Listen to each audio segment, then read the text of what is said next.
Hello and welcome everybody to the Nick Moffitt versus Andrew Hedrick $500 money match.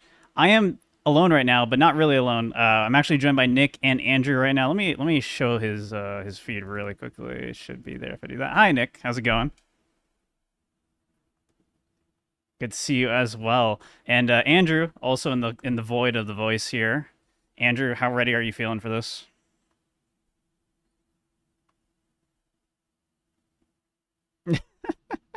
There's some good talk before we started. We've gone basically the talk has been Andrew just saying that he's gonna win, and then Nick being like, "Yeah, I don't know. This matchup actually seems kind of tough." How are you feeling about it, Nick?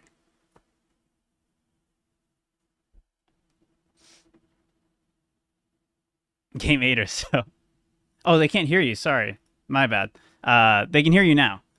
But yeah, so we're Okay. joined by Andrew and Nick. Andrew's in the void right now, but Andrew is indeed here.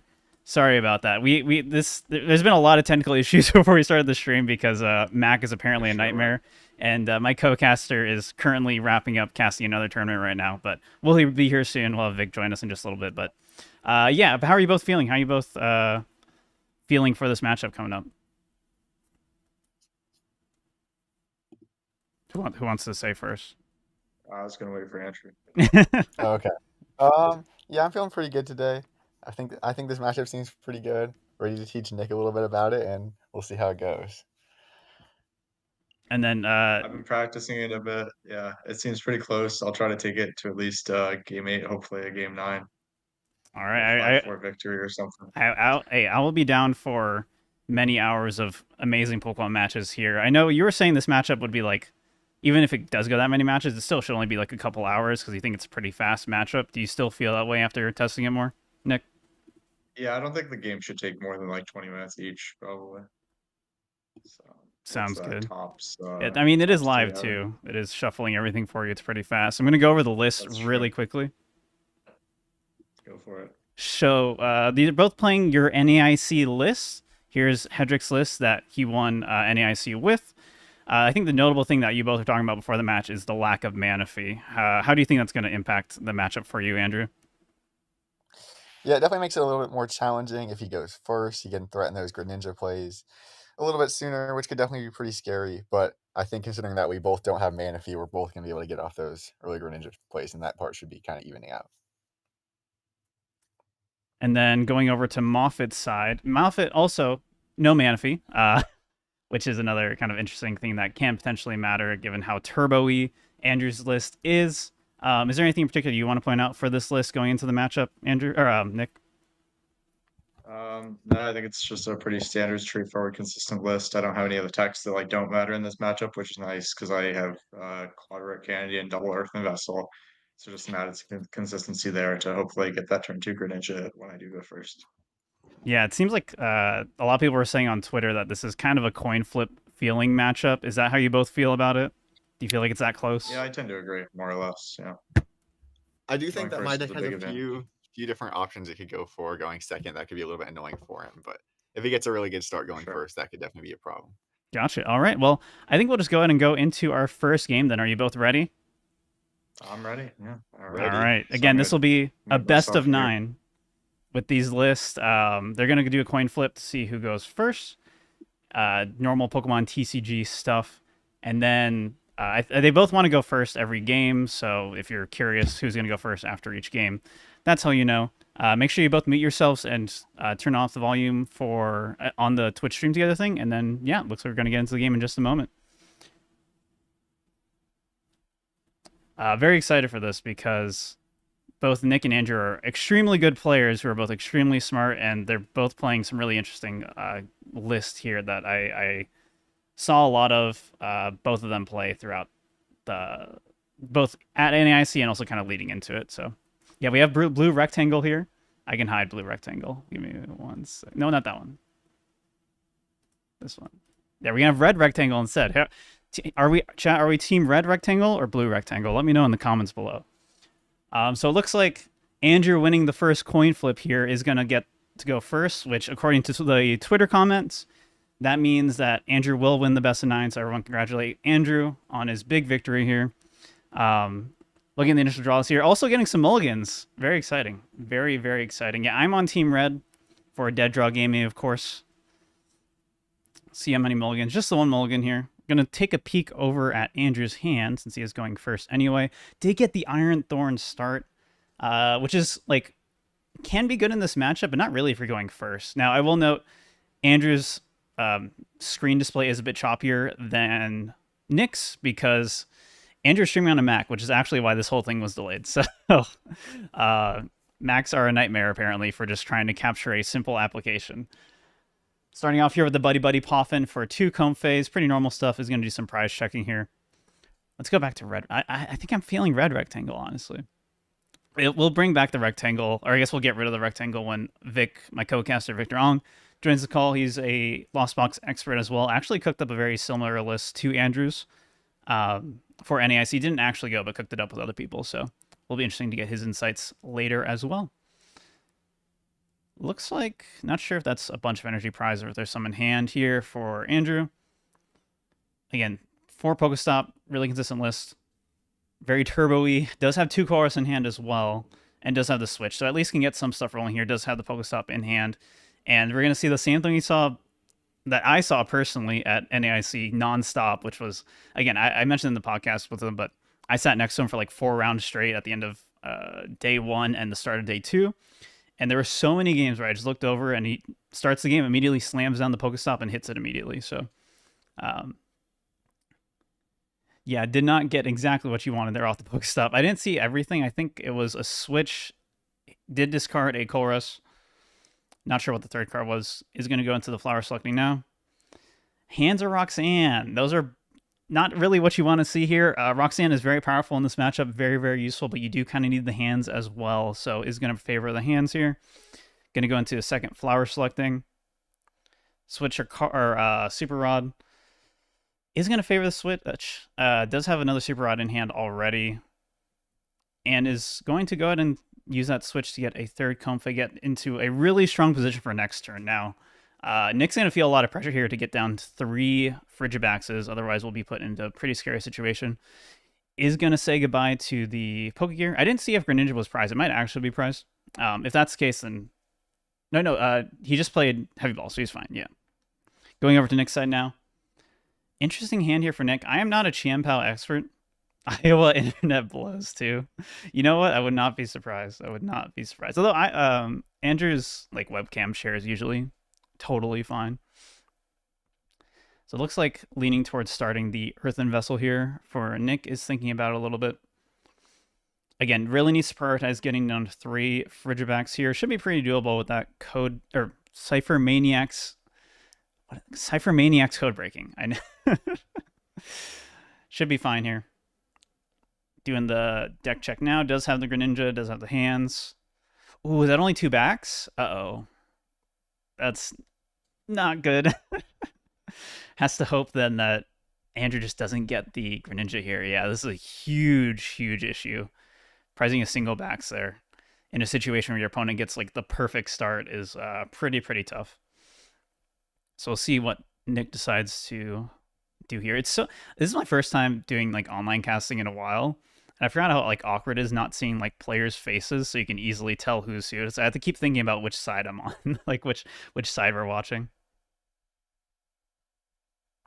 Very true. Yeah, as long as the heavy ball's in there, can still get all of them, no problem. I'm assuming Nick does see that, even though he did hover over the baxes for like 10 seconds, making sure we all saw that. Is going to conceal cards, get the landing in the discard, so you can always easily get it later with Superior. And is going to throw down... let's see. So I guess you're grabbing specific items off the Pokestop here, which is one of the nice things from Andrew playing that Pokestop, is just giving all the goods here for Nick to line up easily. So yeah, just puts those 2 on top, Pokestop, and gets all 3 down, and can survive for 1 turn here, and is still going to be in the game.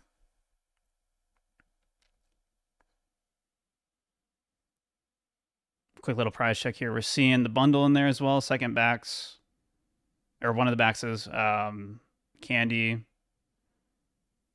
water, and bundle. Okay.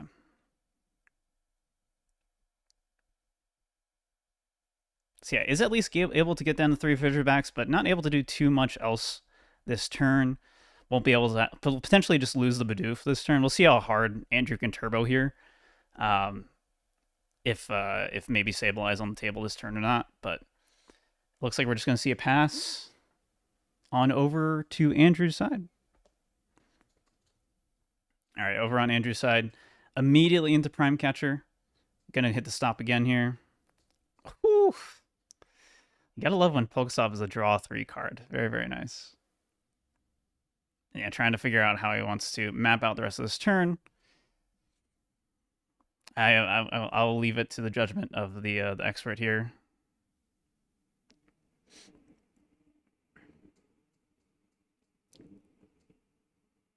Yeah, I imagine Sableye is just like the best thing you want to do here, but obviously Greninja is still very, very good here.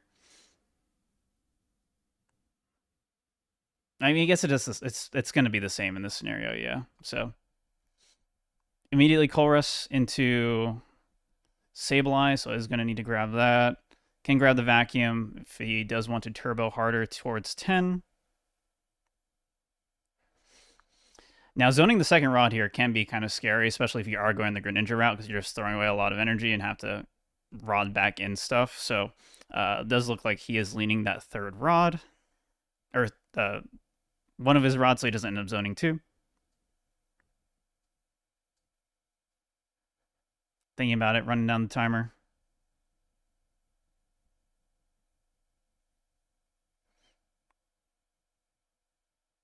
Seems like a pretty tough decision. Is going to get rid of the Sableye here in favor of the Lost Vacuum. So again, that is the only Sableye in Andrew Hedrick's list. So no Sableye. This game is saying that he can just do it all with Greninja as necessary. He's going to grab the Mirage Gate over the landing energy. And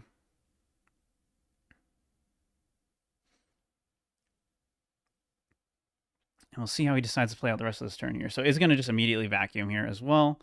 That takes him to 7 already. So can already start. Actually, that's 8 because it already did a flower selecting. So at 8 now. Does have the second water in hand. I believe the other one is prize. So is fine here. Or concealed at the previous turn. I don't quite remember. I remember seeing only 1 water in the deck earlier. So manual attachment to the Greninja. So now the Moonlight Shuriken is online. Going to just switch into it immediately. Hand is looking very strong for future turns. Just pretty low on switch cards is the only issue. But does have the Prime Catcher if needed. And is going to prioritize taking out the Bidoof here. Along with the 70 HP Frigibacks, it looks like, thinking about it. I guess it shouldn't matter too much in this scenario since the Sableye is gone.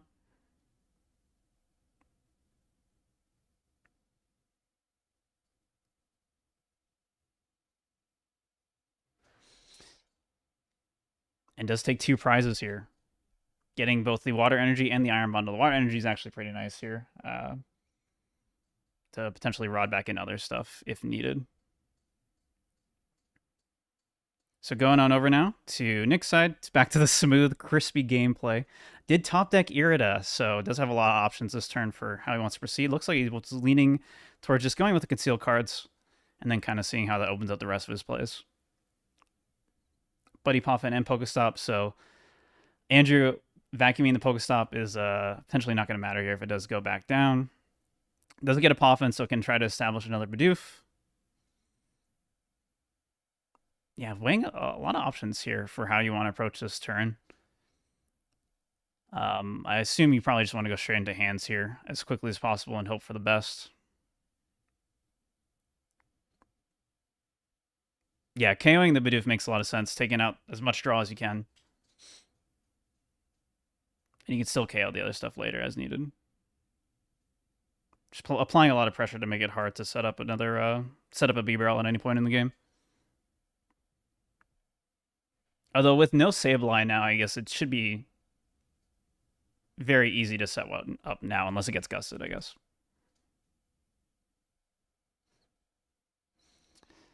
Nick thinking through it pretty hard. Is going to go with the Irida here. Going to grab Champao and a rare candy. Get our first backs online.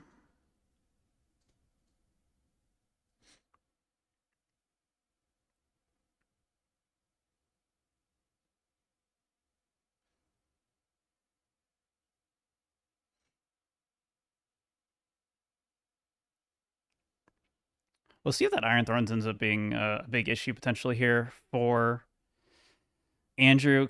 Iron Thorns is kind of weird in this matchup because like it's kind of funny if you start it and your opponent goes first, because then they can't like champ power do like certain things if they just have like if they're trying to like conceal cards or use their Shivery Chill, they just can't.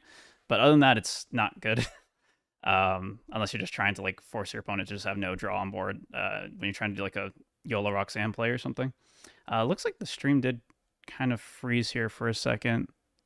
We'll switch on over to the other screen to see if it's moving. Hopefully Nick did not just DC. That is my fear. Please. Please, not like this. Not after we talked about... Oh gosh, yeah, the camera just died. Let's see. Yeah, he just disconnected. So I will see what's happening. No! Oh my gosh. Okay, hopefully... Let's see if what happened at Andrew. I'll tell Andrew to unmute. Oh, the game crashed for Nick. I love Pokemon Trading Card Game Live. This is awesome. Andrew said he was always winning that game. I told Andrew to unmute so he can at least join me for some chatting for now while we wait for Nick to rejoin. Oh, it looks like Nick is rejoining now. On stream together. And yeah, my co-caster Vic will be joining soon. Just wrapping up casting another tournament right now that ran a little long. Hey, what? So yeah, you were saying you win that game no matter what, right? Yeah. I had the prize map completely laid out. Where I had double gate, super rod. I was just gonna Iron Hands with like his ninja, and then his only way to deal with Iron Hands would let me use Ursaluna for game. So I think I had that game pretty much locked up in there. I don't know what Moffitt thinks, but yeah, I'll tell Nick to unmute. I was gonna amp that turn, I think. okay. Well, I had Ursa response too on whatever. And then do you have enough to hands though?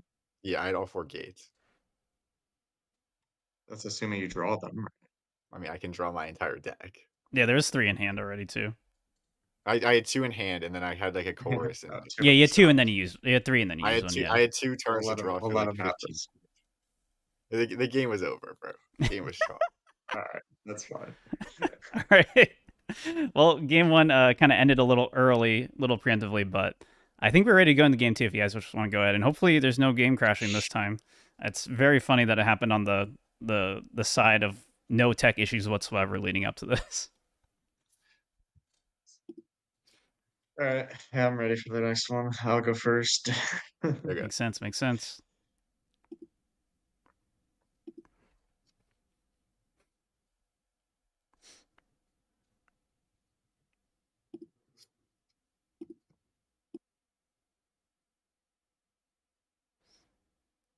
Nah, I'd win. All right, going to game 2 now. Nick will be going first this time. Let's see if the coin flip thing does hold as true as everyone says it does. I believe, am I on Nick's? I am on Nick's screen already, so we're good. No, I'm not. Yeah, okay. All right, so just a required coin flip, but if Andrew does win, we'll select Nick to go first. Normal stuff.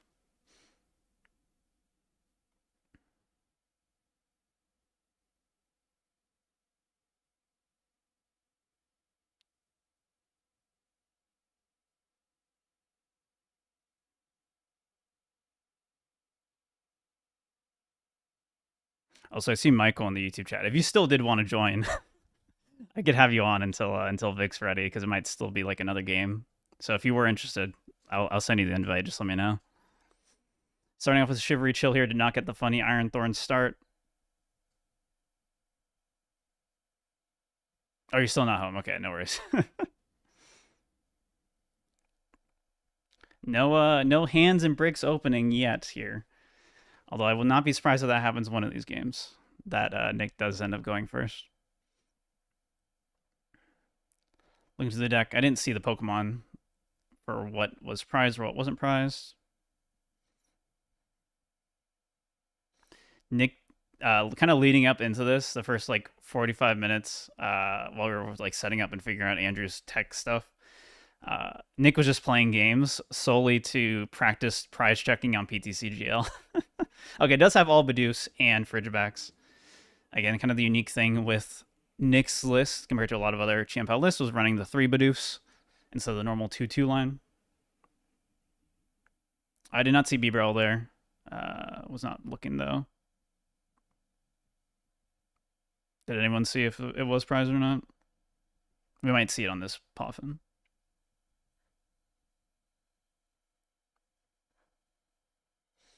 Click the all button. 2 bibs in deck. Okay, cool. Okay, yeah. Yeah, we're good. Yeah, it doesn't seem like anything super critical prize at the moment, at least. Is just going to go 3 backs, it looks like. Yeah, even as Nest Ball and here, Rare Candy. Pretty strong board state here going into this kind of everything you want turn 1. Going first, especially. Just needs some sort of supporter for next turn. It's going to get that lightning in the discard. Or not? Okay. Or not. He's faking me out. Okay, he's going to put the lightning in there. Doesn't get the Pokestop. Thing about playing it does give it to Andrew. I did not see Andrew's opening hand, so could potentially bail him out if he does have a bad start. True, yeah, the bench locking is interesting here. Yeah, there's no hands here. So if Andrew does go single Comfey, doesn't get punished super hard, and denies the 3 prize turn on Nick's side. So yeah, he's going to play a Pokestop, hit it. Nothing too bad there, and gets an attach to the Chimpao, and we'll pass it over to Andrew. All right, does have Pokestop and Colress in hand, and Vacuum, so it can get a lot of cards in the loss on here. Can even Pokestop twice. Ooh, does lose the rescue board and an energy, but not the end of the world. It is currently 1-0. I should add that to the overlay. Thank you. 1-0 for Andrew Hedrick. But let me... Here, I'll set it up between the games. I'll add a little text saying the score. In the red box. No, there's going to be a face in the red box soon, I promise. Alright, so co-racing here for Nestball, Boss, Poffin.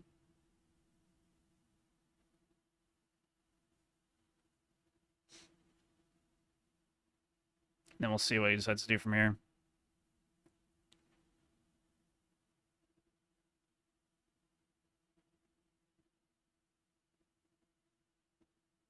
Oh, he already double stopped. Jeez. So I was trying to look at adding the text to the screen. I like space for a second. Okay, it's going to Flower Select before going to the deck.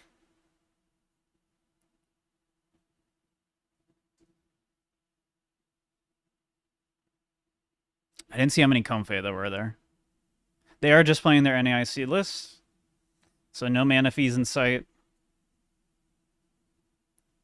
Is that just one Comfey in deck? Yeah, because one was just zoned, so I think, yeah, it's probably just one there.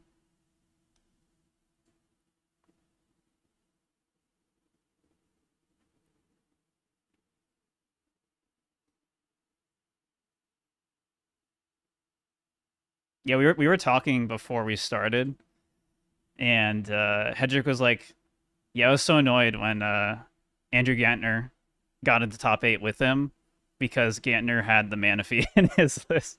He's like, man, I don't want to play against him. He's going to Nest Ball for the Greninja first.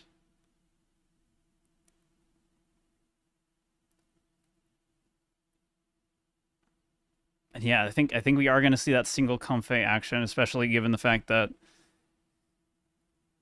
Hedrick could have very easily gotten second Comfey down and can still very easily get another one down, but definitely not required here. And again, does limit how many prizes Nick can take here and kind of forces a really weird prize map end game here. And even with the one Comfey, like double Vacuum with a Pokestop already in play, it's just so easy for Andrew to still get a lot of cards in the loss zone, no problem. Hi, Thomas Patrick. Okay, no, is just going to go for the Comfeys.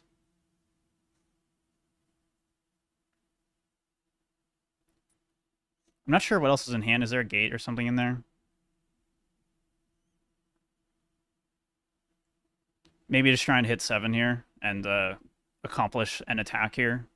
Just like an Greninja snipe. Flower selecting for rod or water. I don't think there was a rod already in the... Oh, he clicks too fast. I can't see. Okay, does get gate and does have water in hand. That's pretty good. So should have 1, 2, 3, 4, 5. Should be 5 in the lost zone already. So vacuum gets there.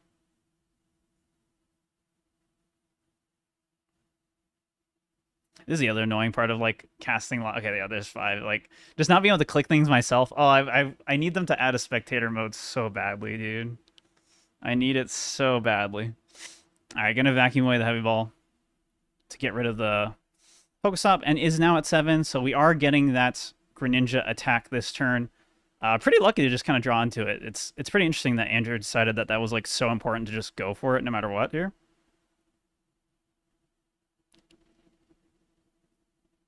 I think Cramorant was prized. Is that what happened? Maybe that was part of it. But either way, he's just going to Moonlight Shuriken. Again, this does open up space for Andrew, or for Nick, sorry, to get the hands play off and take 2 prizes this turn. But in the meantime, Nick's taking the first 2 prize knockout here. See if he gets off prizes. Chorus and Lightning. So, okay. That was kind of the scary thing with how aggressive Andrew went that turn too, was just emptying out his entire hand, but did immediately get the Chorus to reward and an energy to potentially conceal cards if for some reason the Greninja doesn't die. Yeah, spectator mode would be so huge. Hopefully, they've been adding stuff slowly and steadily. The battle log was a very good addition, so hopefully they keep them coming. Cure them. I can't wait for the DDG podcast to just become the Reggie Drago Curum podcast in a month. I'm very excited. I'm like so terrified of Drago Curum. All right, Nick once again weighing his options is going to go for the conceal cards first. Right, yeah. Andrew getting the first 2 prizes there just puts him in a really strong position for how the rest of this turns out. Like, just such a good starting like set and like hand and draws there. Like, was so close to whiffing the Greninja KO there, but still just barely got it. And also would not have gotten there if Nick did not play the Pokestop, which is super interesting and kind of unfortunate for Nick, just how that kind of punished him in the end. So yeah, in theory, as long as the pieces do line up for Andrew, should have pretty easy responses. It's just kind of at the mercy of how that chorus pans out for him if he actually gets what he needs to actually chain things together, get some of those switch cards that he's been kind of missing so far.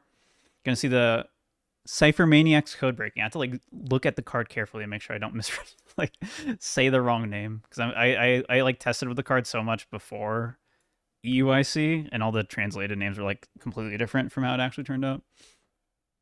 Oh, I think my caster's joining me soon. This is so exciting. All right, is going to grab a barrel and Irida. Have the supporter for next turn. The only hand disruption that we would see in this matchup at all is just going to be the Roxanne from Andrew's side, but does not activate, obviously, this turn. So it looks like prioritizing just getting another Cypher Maniac for next turn.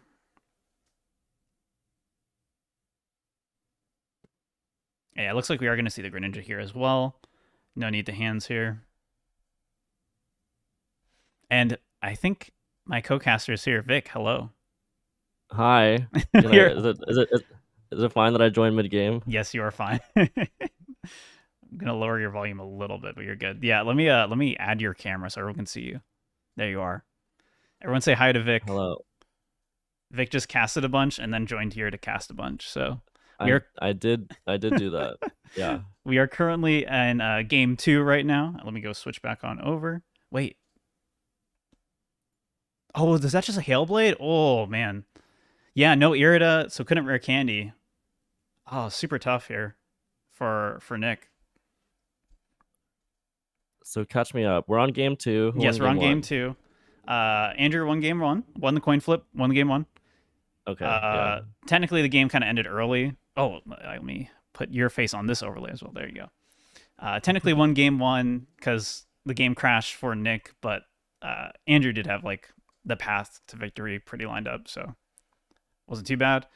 And then this game, Nick had to play Pokestop turn 1. Didn't get too much good out of it, and Andrew was able to get the 7 turn 1 going second. Was able to ninja, take 2 prizes, and then Nick unfortunately whiffing rare candy backs. So we'll have it the next turn, but is already going to be pretty far behind now. Okay, I see. And it looks like there's already 4 to 6 prizes. I will say, yeah, the matchup, both players don't play Manaphy in their NAIC list, right? Correct, yeah. Yeah. So you've probably talked about it, but the matchup is like very, very favorable going first. But I think Chen Pao is like, even though it's favorable still going first for Chen Pao, it's like easier for Chen Pao to miss what you need going first, I think. For sure. Especially with just how turbo Andrew's list is built, it's really easy to just hit the pieces you need. Right. So we are going to go into the Sableye here. Another 2 prizes going up 4 prizes, down 4 prizes for Nick, which is really bad. It is. At least when you're the Lost Box player, you can at least try to do Sableye stall stuff as a cope option. But you do not have things like that as the Qian Pao player. Steam Prize is going to get that Cramorant off prizes and the Mirage Gate. Going back over to Nick's side. Does have the rare candy. We'll see if he wants to play out the rest of this game or just go into game number 3. I will say these 2 players chose a very fast matchup. Yeah, they did. to play a best of whatever in. We were talking about that before, and we were like, because they told me way before we started. Nick was like, this is like a week ago. Nick was like, yeah, I mean, we'll probably be done with the whole thing in like 2 hours for a best of 9, which is hilarious. Wouldn't be surprised. All right, getting Prime Catcher and Qian Pao off the concealed cards there. Does have the rare candy backs. I guess your answer is hands and hope for no response. Hope there is no Ursaluna available for some reason. Yeah, I think that has to be the only play. Hope that Ursaluna is like prize and Heavy Ball's already gone. I don't know what the discard is like, but I think that might be your best option. I think it was zoned, but I think the fact that it was zoned should probably tell Nick that it is available, but you still might as well just play it out here. Yes, it's likely that it's available, but it's not necessarily the case. You might had to have zoned it to like get your turn 2 Sableye playoff or whatever. So it makes sense to at least just make your opponent show you the final turn. No harm, no foul in this case. Manual attaching the lightning energy. Super cold the rest of the energy on there. We'll get an amp you very much for another 2 prizes here. I was saying before too, when I was talking about you joining the call, that you actually cooked up kind of a similar list to what Andrew's group did for NAIC, right? Yeah, so my list was only like 3 cards off of Andrew's the night before. I came up with Iron Thorns like a little bit too late, but it was like, well, not too late. I would have played it essentially, but I came up with it the day before. So my juniors didn't play it because they couldn't switch fast enough, but some of my master's friends did. So if you go through like the day 2 players of NAIC players and you see anyone that's playing Iron Thorns that's not like because of Andrew, so like Andrew's friends like Andrew Gantner, or I think Aiden Cruz also got it from Hedrick inadvertently. Anyone else was because of me, because I made the list. There's some ended up being very similar. European players too, but yeah. Oh, what? They were playing Iron Thorns? Yeah. Are you sure they weren't because of Hedrick? They might have been. Yeah, because we talked about this on the podcast, but Hedrick got the idea off a European player off ladder. So. Okay. So that was what spawned it. Yeah. I realized it like a day before NAIC and would have played it. But the difference between my list and Hedrick's, something like that. Sorry. Hedrick's list was just Gears 3rd stop for Lumi Sealstone, and then Nest Ball for Ultra Ball. That was the only difference. All right, seeing the Mirage Gates go down on the Ursaluna here, so plenty of energy to respond, no problem.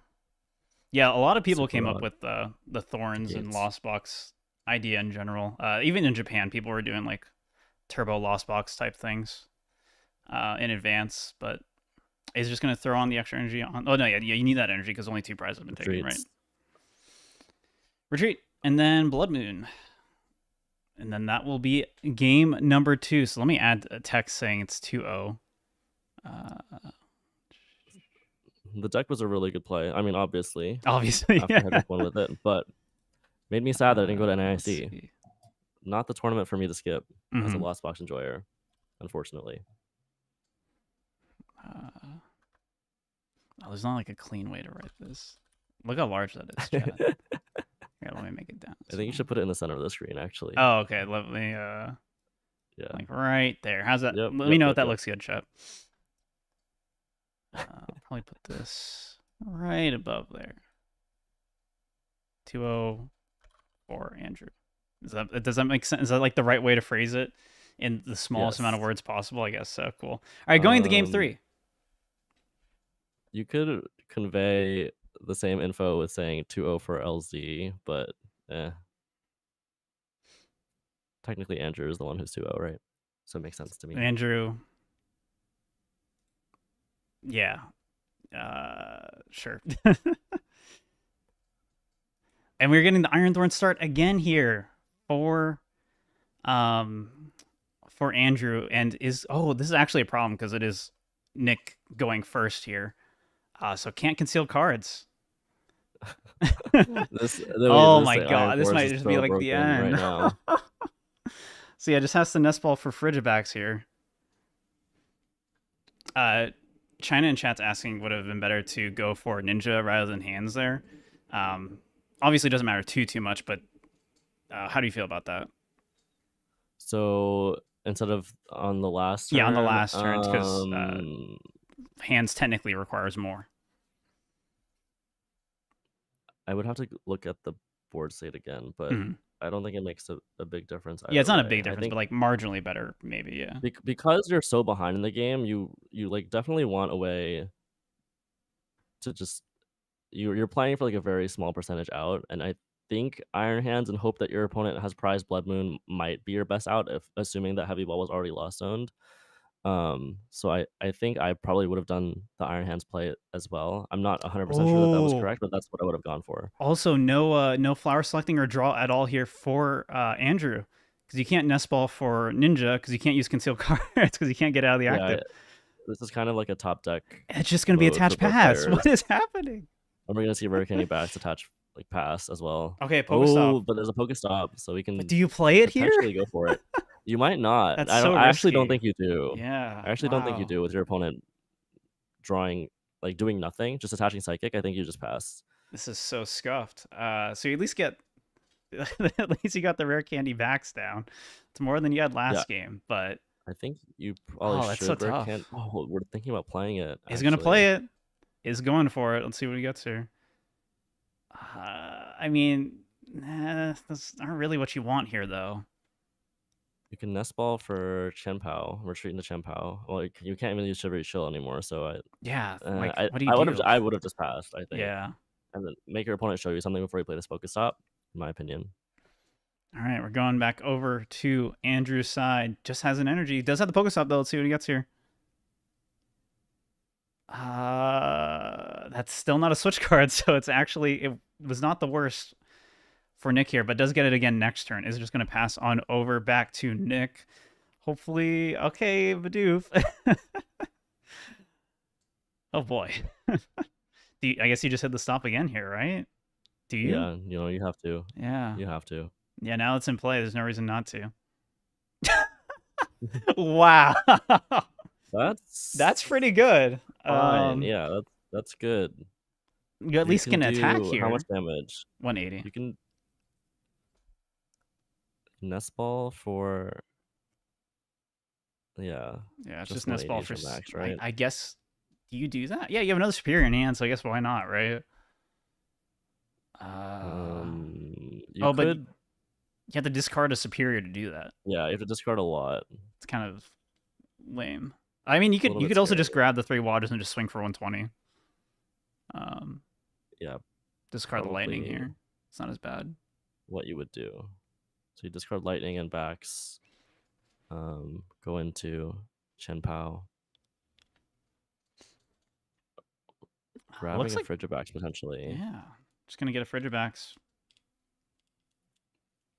Worried about a potential pop off here, I guess, or a Gus KO, I guess too. But you're not really You that can scared attack of it with though, 'cause they Buster can't. Yeah, they Tail. can't KO it. So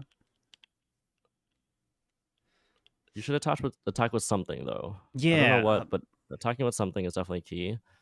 Attacking with apply backs is some fine. Attacking pressure. with Chen Yeah. Pao is fine. Yes. Make your opponent have to show you something. Right now, your opponent is basically purposefully not benching anything, so Iron Bundle doesn't get you out of this lock. Maybe Back's attack is actually just the best option here over Chen Pao, because then you're not losing the energy. Because once you play that superior, you have no cards in hand, so you can't play the other superior without discarding your other ones. So, yeah, maybe Back's attack is just fine here. Just thinking about it, yeah, this is such a weird situation. Back's attack is okay, given, I mean, we know Andrew's hand roughly. Okay, looks like we're gonna attach it and maybe be forced to superior here. Yeah, it's gonna go into the backs. Yep, we're gonna get rid of superior and a backs. That's pretty tough to lose two superiors. I think I like the Chen Pao play more, because if Andrew just has like lightning energy raw, you just like your back just gets knocked out, right? No, wait, it's not enough. It only right? does 140. 140. Yeah, Okay, yeah, never mind. So I think then the backs play makes the most sense, probably. Yeah, I think this is fine. Would have been nice to not lose the second superior, but wanted to put down that other Frigibax, I guess, to make sure he was safe from whatever happened this next turn. All right, I'm going back over to Andrew's side. Let's see if that Pokestop bails him out this time. Might just want to start throwing stuff down with the balls and the Poffin to then out. For sure. Recognizing that he has to go for it this turn, otherwise he loses the game. What a weird game. This is not how I would have predicted any of the games in the set to go, but this is pretty cool. When you play a best of 9, sometimes you have games like this where you start Iron Thorns. You start your 10% chance to start Iron Thorns. It's happened twice already in 3 games for the 10% Iron Thorns, which is very exciting. So he's going to lead with the heavy ball here. Nothing to grab. Nothing substantial off prizes. I think 1 or 2 switches, which can maybe be a problem, but that might be why he's not finding any right now. But Psychic and Water in there as well. Andrew using this time to try to just think through what to actually do here, how to maximize his odds to get out of this weird situation. Definitely Poffin for your comp phase. Yeah, I mean, try to stop and you hit can something. technically retreat now with Thorns, which is funny. You can rescue board attach. But I don't think you ever want to do that ever. That is a pretty steep cost. You also have the option to just attack with Thorns. Yeah. Which it does set up know, stabilize stuff later, at least. Yeah, that's true. All right, he's going to hit that Pokestop without nest balling. Loses the Ninja, which might have wanted, but does get another nest ball. No switch. I think you just attack. Yeah, it's going to look like just an attack here. All the energy is... Oh, he's going to KO the Ninja, maybe? Bidoof, Bidoof, yeah. Because the Bidoof came down this past turn, so you don't actually know if your opponent has access to Ultra Ball. Right. Yeah, there's one card in hand you don't know for Nick right now.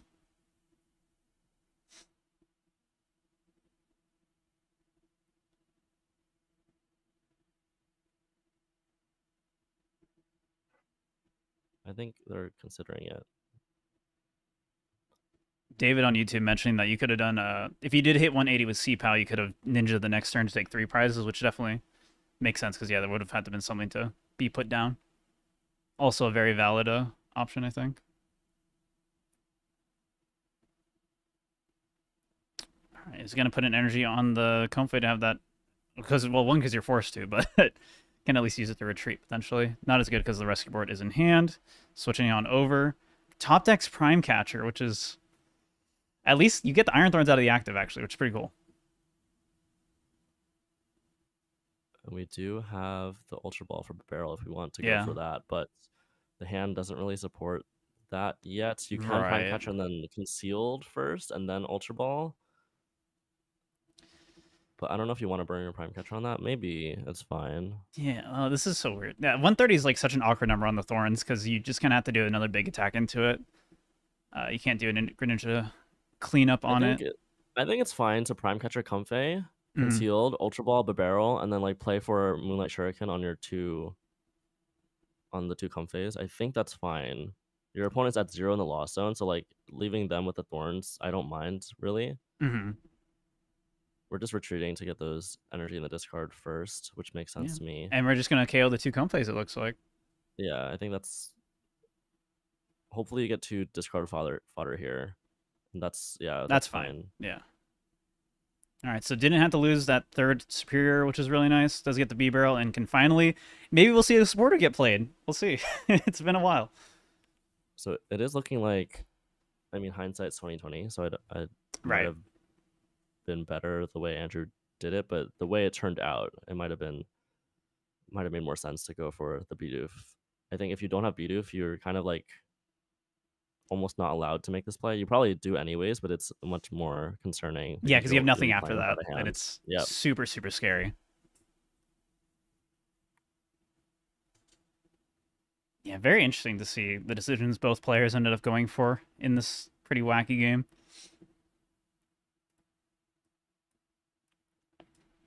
Super Rod coming down here. Bringing back some Pokemon, some energy. Getting Irida for Rare Candy backs for safety here if he wants to.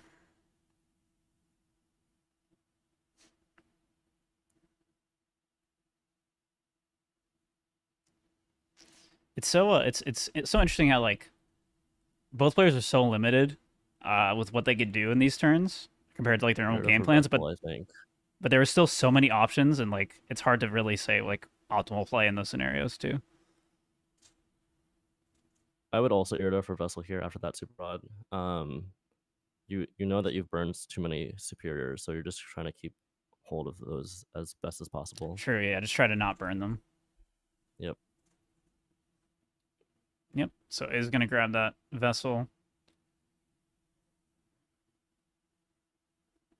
With the barrel down, should be able to get another Back Caliber online if needed anyway, so should be okay. Is going to get rid of the Ultra Ball.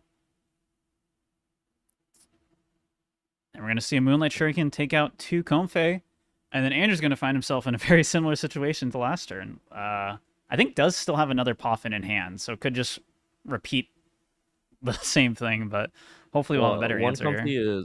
One Comfey's in the discard off of stop, I think, which makes... Should have Rod in hand, though, too. So you could do stuff with that. I'm pretty sure, at least. There's like 10 cards in there, so I hope so. No, there's only 6. Never mind. I thought there... Oh, it's because he played a bunch at the end, yeah.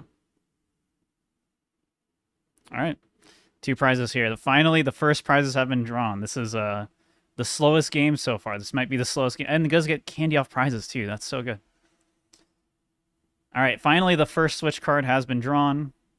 Okay, did not have Poffin, but did have 2 Nest Balls. No Poffin. Yeah. I'm getting gaslit. I thought I saw them, but my bad. Shout out to PTCGL saying we can use an item in the discard right now. Oh, it does lose the Colress, but it does get Switch Cart Vacuum at least. Yeah, but... we'll just get a Colress off this, so it's all good. I mean, in theory... Andrew could hit like Greninja or Sableye with like double Vax, some nonsense Chorus, but I think Sableye might actually be physically impossible. Yeah. So are you just gonna go for like Gus Kramer in here, I guess, if you can? No, I don't think you can't even do that right now. Yeah, you're at 3. Oh. I think I would have taken probably second Vacuum. Over Prime Catcher. Yeah, because you have Boss in hand too. Yeah. So I could be at 4. All right, yeah, just gonna Gus it up, slow down as best as you can here. Barrel with that true retreat. Not gonna be able to run away. but does have plenty of ways to get energy back, so we'll have no problem getting into a different attacker here and getting that KO on the Thorns. Because even with that switch card, it still has exactly 130 HP, so it could Excalibur KO here. I think your win percentages were pretty low, but I guess I probably would have taken second vacuum and then crammed the this Excalibur and seems- just hoped that like 2 rare candy were prized, I think. Mm-hmm. I need to add the same text back. There we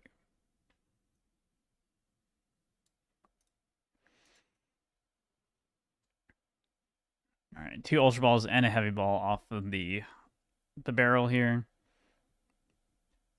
Does have that second Excalibur online now. And yeah, should be in a really strong position from here. I don't know exactly how this came about, Talby. I think Nick was just talking smack. Because Andrew kept repeatedly saying that he has to put Nick in his place. That's his quote, not mine. So we can ask them later. I mean, players always yap about how their deck was like the play, and there's, oh my god, my Shenpao matchup is so free. Everyone always exaggerates it. Even when it's like 55 to 45, they're like, oh, the matchup is so free. I win 10-0 every time. No, I beat all the lost boxes I played at NAIC.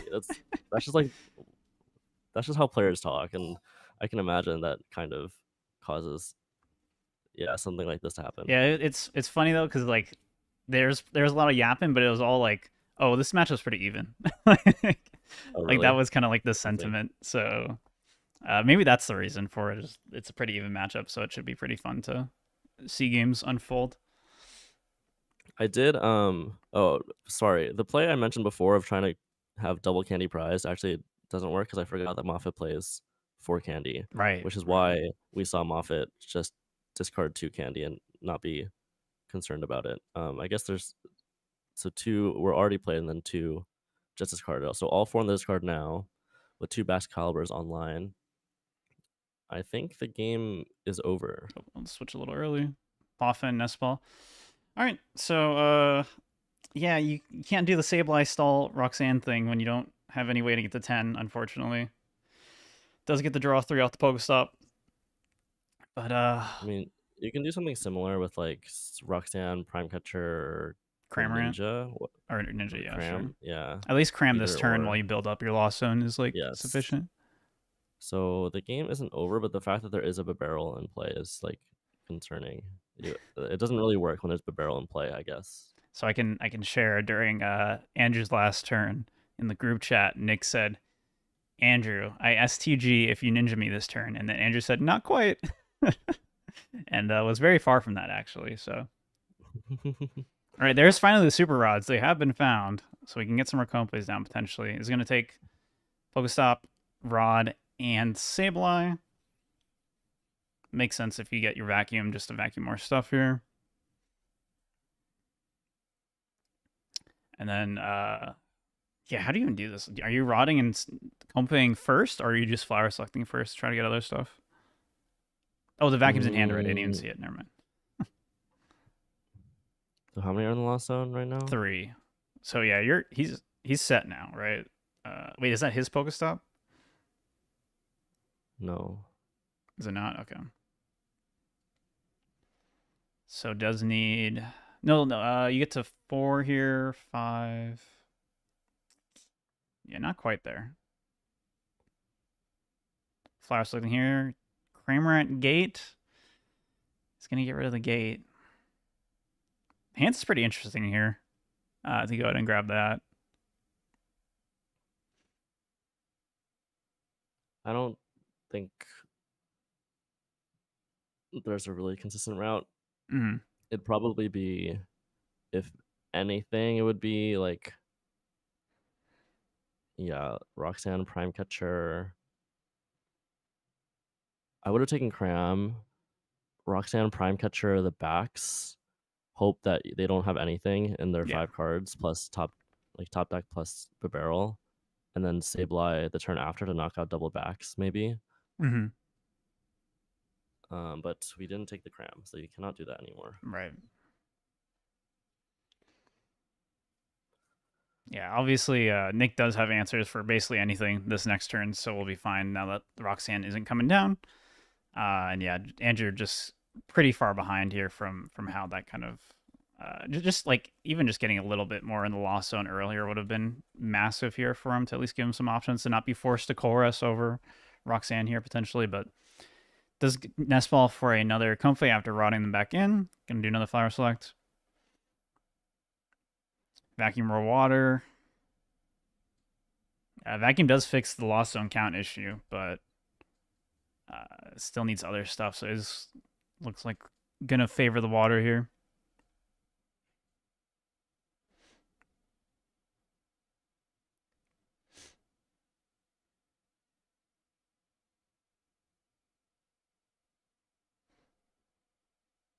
Vacuuming so I guess the board. my play would have been take Cram over Vacuum, Prime Catcher backs. I guess I would have liked to vacuum the Pokestop out of play as well, just to disrupt a little bit, but that I guess that's not an option if we're taking the Cram over the Vacuum. We see another Mirage Gate come down, another Lightning onto the Iron Hands. Looks like we're just going to take 2 prizes, but yeah, Prime Catcher on the bib, and just hope there's no response here. Hope all the energy is unavailable. Sense. I think this play makes sense too. This play might make more sense just because you get rid of the bib this turn instead of my play where you hope that the bib doesn't draw into anything.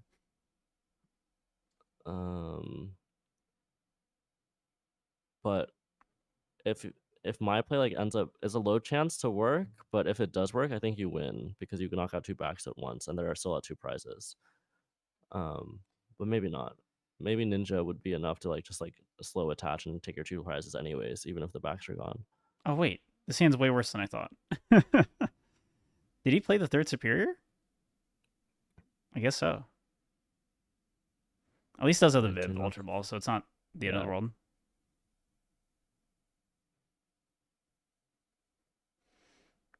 We are just a ninja away from winning, which means we needed to hit the Superior, but there are ways to hit it. Yeah, really easy to draw a lot of cards here. All right, all right. There, there it is, easy peasy.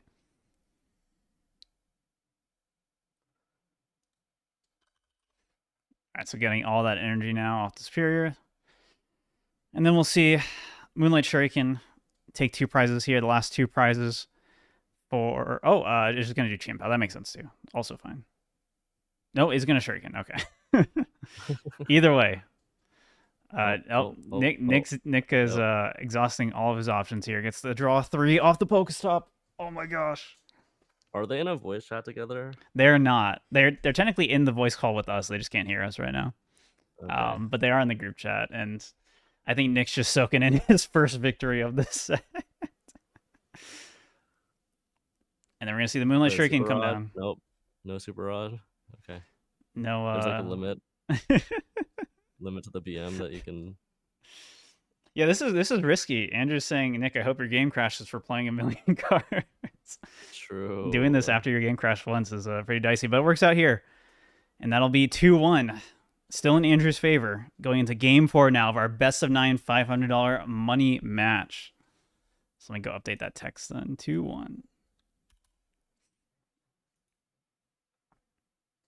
We'll be done in like 5 minutes, don't worry. Yeah, for real. Do you feel playing online is different for them and affecting their gameplay at all? It probably is to some degree, honestly. It's like but not massively, like not more than like 1%, I would think. So I think it does affect players, but it probably doesn't affect these 2 players much at all, to be honest. Yeah, like I was saying before, the only thing that actually mattered was like Nick practiced price checking on live, because obviously that's different than price checking IRL, but it's so much easier on live, so it's like fine. Is easier, yeah. All right, so with Andrew losing, that means Andrew will be going first here. Both our players want to go first every time, so if they lose the game, you can expect them to go first the next match. So Nick rocking the default sleeves, by the way. Going on over to Andrew's screen then, and this is a... Okay, I thought there was a Pokemon there. No, this is fine. Okay, much better hand. Much better hand. Comfy start. Pretty rare. We have not seen that a lot this year. Can't This might actually be the complain. first one. I don't know if he did in game 2, because game 1 and game 3 were both Thorn starts. Starting off the flower selecting here. Cram or the switch. Ooh. He's going to favor the switch. So I think the real way you take advantage in this matchup, assuming your opponent is off to a good turn 1, is to go for that turn 2 ninja, and Cram doesn't help you Right. get there, right? While switch does. So I think this is also the play I would make, even though it feels bad. Yeah, that poor Cramran is just never going to see any action here, and except for like desperation scenarios, like we were kind of talking about last game. Because yeah, you ideally what you're doing is just taking 2 prizes. Both players are just taking 2 prizes every turn, Yep. and if you do that every turn, you win the game if you go first. So, but yeah, this is the a. matchup. Go ahead. I will say the matchup I think is pretty different if both players may play Manaphy versus Yeah. both players not playing Manaphy.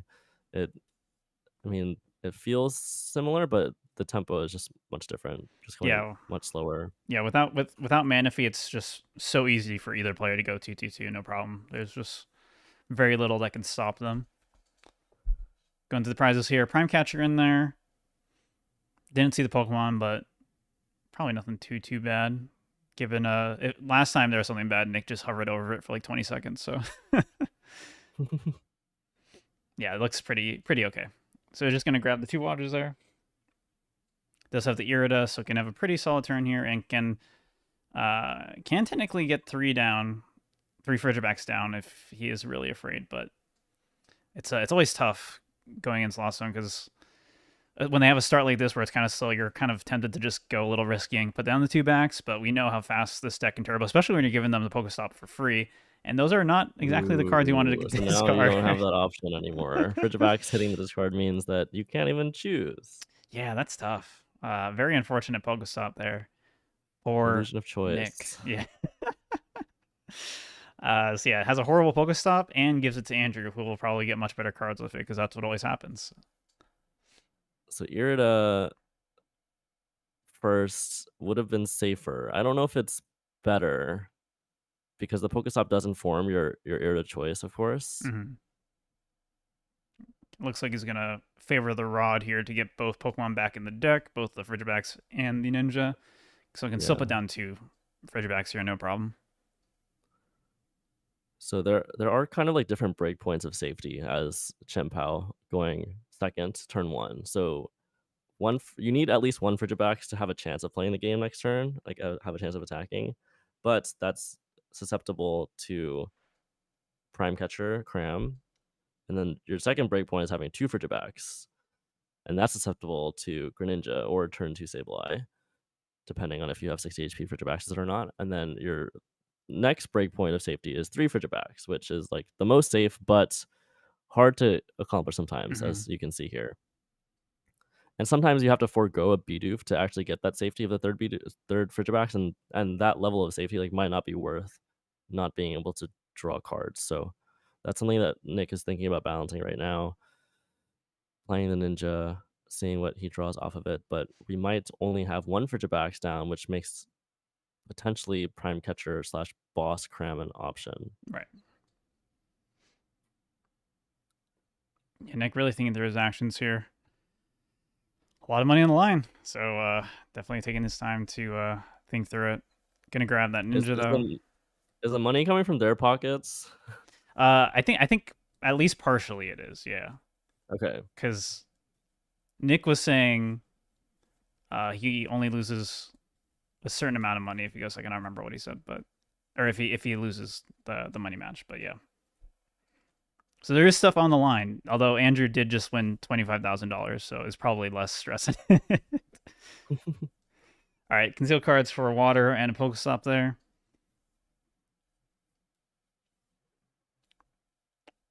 So yeah, are you ultra balling for second backs here? Is that what you're gonna do? No. Just going for it? No. I think if you were playing against my last box list, you actually might have to, because Lumi Sealstone makes Prime Catcher so much more accessible. Sure. But your hand is like not good. So if you Ultra Ball for Friggy, and I was gonna say Cramorant also just got discarded too, or is lost zone too, so it's Oh, even harder to yes. like Yeah, so prime I catcher think snipe it's that. fine to just have one Frigibacks. Yeah. Yeah, I did not think about that until I just saw the lost zone there right now. Kind of an interesting element of the decision making here is thinking about playing the hands as well.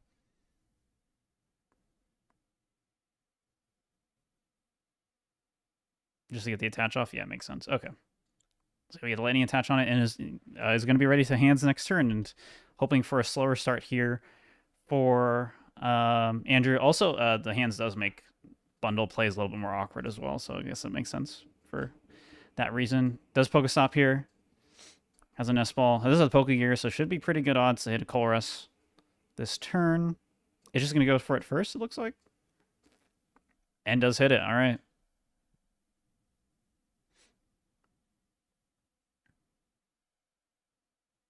Colress first.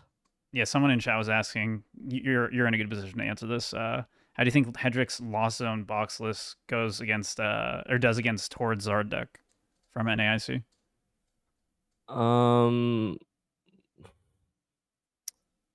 Let me look at Tord's list again just to make sure I'm not forgetting anything. While it's happening, Colress here is gonna have to get rid of something here, something good that Andrew does not really want to get rid of, and it's looking like the Sableye right now. Does need the Ursaluna for that hands response.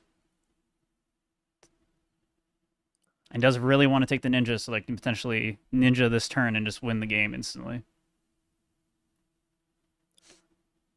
I actually think generally Zard is not a great matchup for Lost Box inherently because the Pokemon are just too bulky, and so you kind of have to play solutions around it. For example, you could play Devo. That's one way. If they don't play Jirachi, you can spread in the Devo. If you remember, I mean, at Etchy, I'm sure you remember very well, but we used to play Iron Crown and Shaman, and that's what I played in Orlando, and those were answers to Charizard, right? Right. Because I mean, it's not that I didn't know that this Turbo Lost Box existed. I definitely did, and I thought about it and I tried it, but the Zard matchup wasn't strong enough in my opinion, so I wanted to play a more like countery box instead of a turbo-y one. So this is all a long way to say that I think Tord is favored into Turbo Lost Box. But I mean, part of the power of Turbo Lost Box is that like if your opponent like struggles a little bit and like doesn't find their Manaphy, for example, you just or like they don't find turn 2 Zard, then you just win, right? So it's not a bad matchup, but I think it's the Tord deck is slightly favored. Makes a lot of sense, yeah. In past formats, you could use like Roaring Moon and stuff. I mean, you still could do like Roaring Moon or Shaman or whatever just to get those big knockouts, but this list just kind of favors the turbo consistency and hoping that you just kind of play them out of the game early before that can happen. But yeah, pretty tough. You have no way to one-shot the Zard or the Dragapult, and they also have Unfair Stamp compared to last format, which also doesn't help. All right, Nest Ball for another Comfey here. I'm not sure the exact Lost Zone count yet. Probably needs a Vacuum. Let's see, 1, 2, 3, 4. This will be 5. So yeah, no Vacuum. So no Ninja here. So Nick in a very fortunate spot, it looks like. Also was forced to get rid of that Sableye and had to choose between Roxanne and Colress. So might even with Colress next turn, potentially. Yeah, with that one Sableye hitting the Lost Zone and you missing Greninja this turn, I think the game is pretty much over. You have to hope that your opponent didn't get anything, which we know Moffitt's hand is pretty good. Actually, even made even better with that concealed card. So I think the game is pretty much over, unfortunately. Michael's saying I'm pretty sure Turbo is favored into any Zard deck without Jirachi. I guess that makes sense because you are going to consistently like Jirachi them before they fully get set up anyway. And you can probably like stop their setup from getting scary, and you can bundle hands to get around their big guy. I don't know. I think Unfair Stamp is pretty bad for you. True. Unfair Stamp can be a problem. I would love to see Kato Arai versus Andrew Hedrick. So fun fact, I'm like 99% sure that Kato interviewed me. The the day before NAIC, because him and some other Japanese players were just like walking around recording stuff for like their YouTuber Nico or whatever. And he was just like asking people they want to do interviews, and I didn't know him, and he just like, I just said yeah sure, and he just asked me like what deck I thought would win the tournament and where I came from and stuff. Gonna be grabbing Frigibacks and Buddy Poffin here for Nick. Oh, what's up, Andy? How's it going?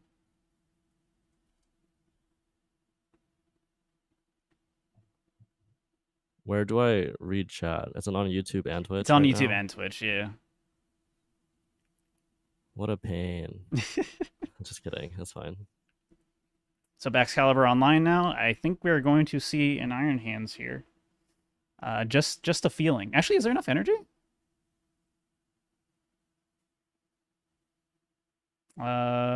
Two energy? Yeah. Okay, we're fine. There is exactly enough energy. And then once again, we're starting this 2-2-2 prize race, and Nick being the one starting it in a very strong position as a result. Now again, Andrew did keep the Roxanne, so there is stall potential options. There's no Bib Arrow online.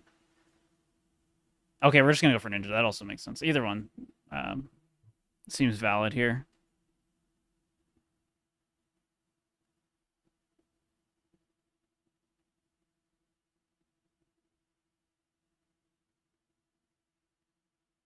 Gonna Superior away, get back those 3 waters.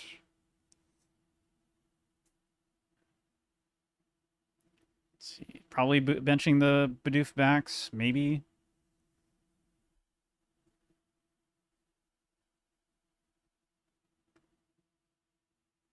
Yep, makes sense. Then we're gonna see Moonlight Shuriken take out 2 Comfey here, 2 poor, innocent Comfey.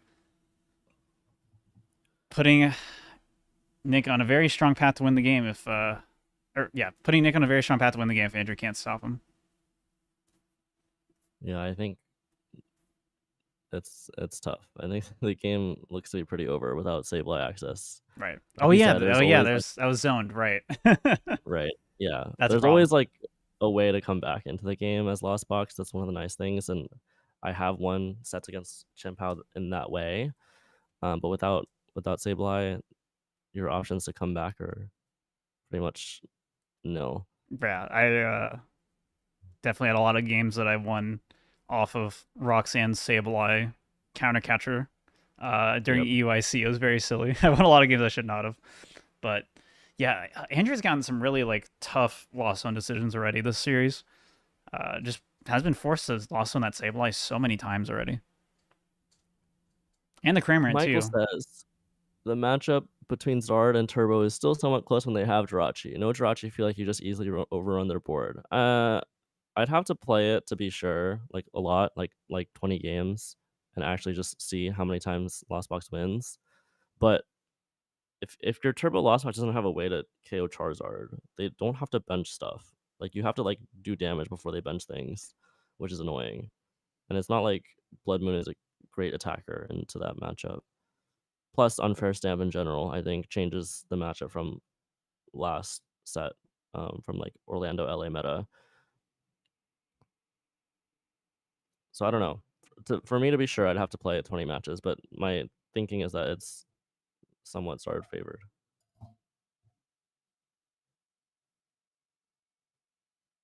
Is the Hedrick list opting for blind second? I don't think so, right? Like outside of this series, it's blind first, right? Yeah, sure, I think yeah. you blind first.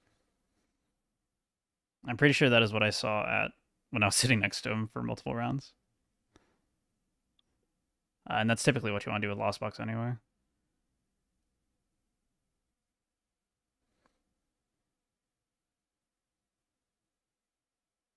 Yeah, that makes sense. All right, Rajagate coming down. We're at least going to see some prizes get taken here.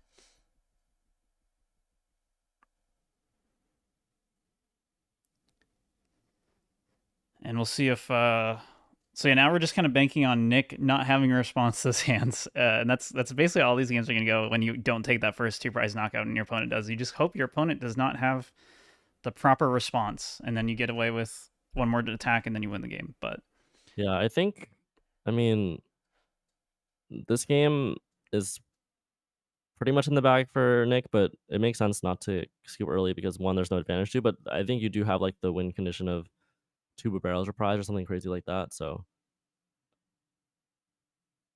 not completely out of it yet.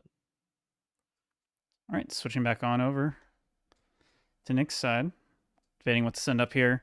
Does have Ultra Balls in hand, so can get a C-Pow and a barrel, no problem here.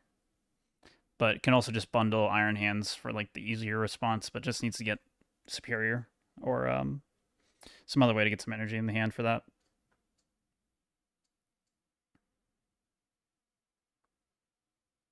And is just going to send it up and is going to try to lean heavily into attacking with hands here. And does top deck energy immediately. Cool. Doesn't have Greninja though, so not going to be able to use it unless he grabs it here.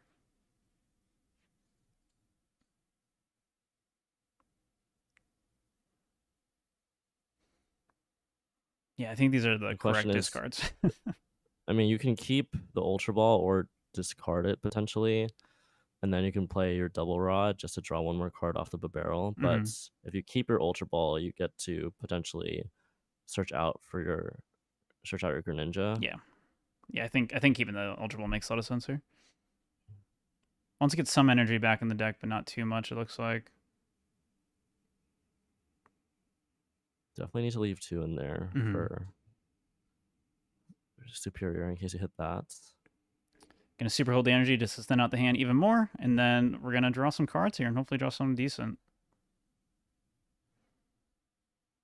All right, draws immediately back into the Greninja, first card, and Cypher Maniac, and Superior. So I think this Iron Hand is going down, and I think Nick is now in an extremely strong position, even stronger than before, to actually just win this game. Yeah, without Sableye threat, this barrel stays live, which means you're not really too scared of Roxanne.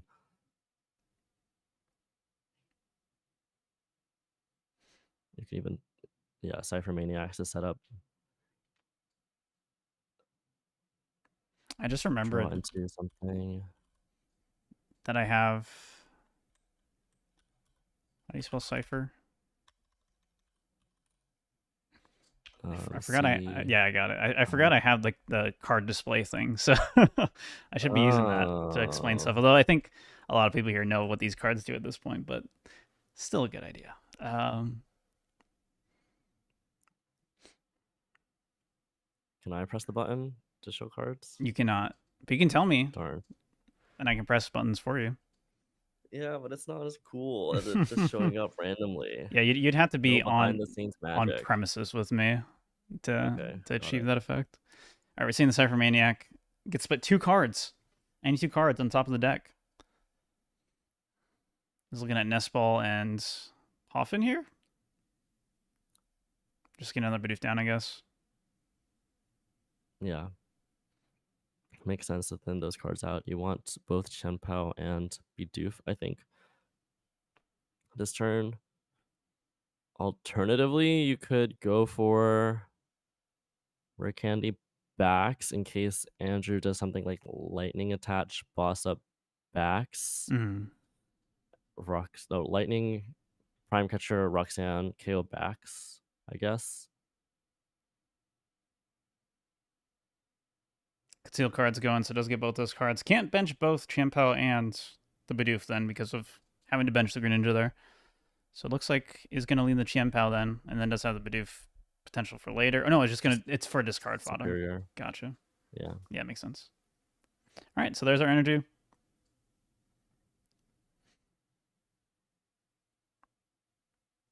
I was going to say, this is probably the only other thing that's like potentially confusing that you might mess up if you're used to playing IRL is clicking super cold and using it every time.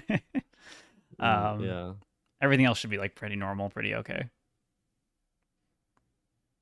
So without Sableye, the best play that Hedrick has access to, I think, is Lightning Energy, Prime Catcher, backs, knockout. Yeah. Arm press. Or you can knock out a lone barrel too. That's probably better. So Prime Catcher, Roxanne, Amp, a barrel. Yeah, and that then is hope you can boss to close the game. the one downside of going the Chien Pao over the Bidoof is just, yeah, if that barrel goes down, your hand's pretty dead here. You do at least have one. No, you got rid of the one energy, so I don't know what 2 cards were gotten off prize there. I didn't see, but that's all that is in the hand, and kind of what Nick's at the mercy at here for those 2 cards. Wait, sorry, you can't knock out. There's only 2 prizes, so you can't knock out anything with Iron Hands anymore. Oh, you The can if you Shivery just Chill. hope there's no cards to, right? Because he can't guaranteed like hands And KO Shivery- the Comfey. Oh no, because just needs 1 energy. Yeah, So Shivery Chill. yeah, you can't knock out the barrel, so you have to knock out. No, you can't knock out anything. Yeah, as long as 1 energy is game's in the over. deck. Yeah, Yeah, that's tough. without Sableye, there's no real comeback potential. Yeah, there's too much energy on the board already, and yeah, that 1 energy going on the Chien Pao just makes things even easier. Even makes it so that if Baxcalibur was KO'd, it wouldn't matter in this scenario.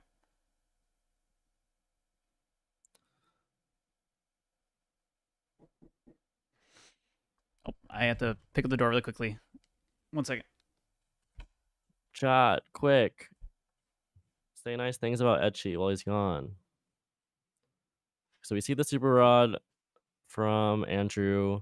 So because we can't use the Iron Hands to knock out anything like the backs or the barrel, because that just checkmates the situation with Chien Pao being able to Shivery Chill for water energy and then Hail Blade, you basically are forced into this Blood Moon line, which leaves up the barrel and the Shivery Chill and the Baxcalibur for next turn for Moffitt. So your odds of winning are extremely low, but still possible.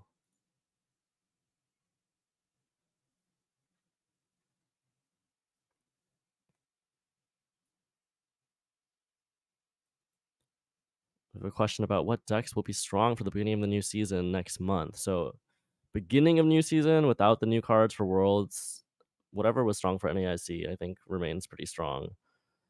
So I think Tier 1 is still Lost Box, Guardy. Chien Pao is like between Tier 1, Tier 1.5, maybe. I think Zard, Pulse, Lugia, Raging Bolt, Regidrago between Tier 1.5 and Tier 2.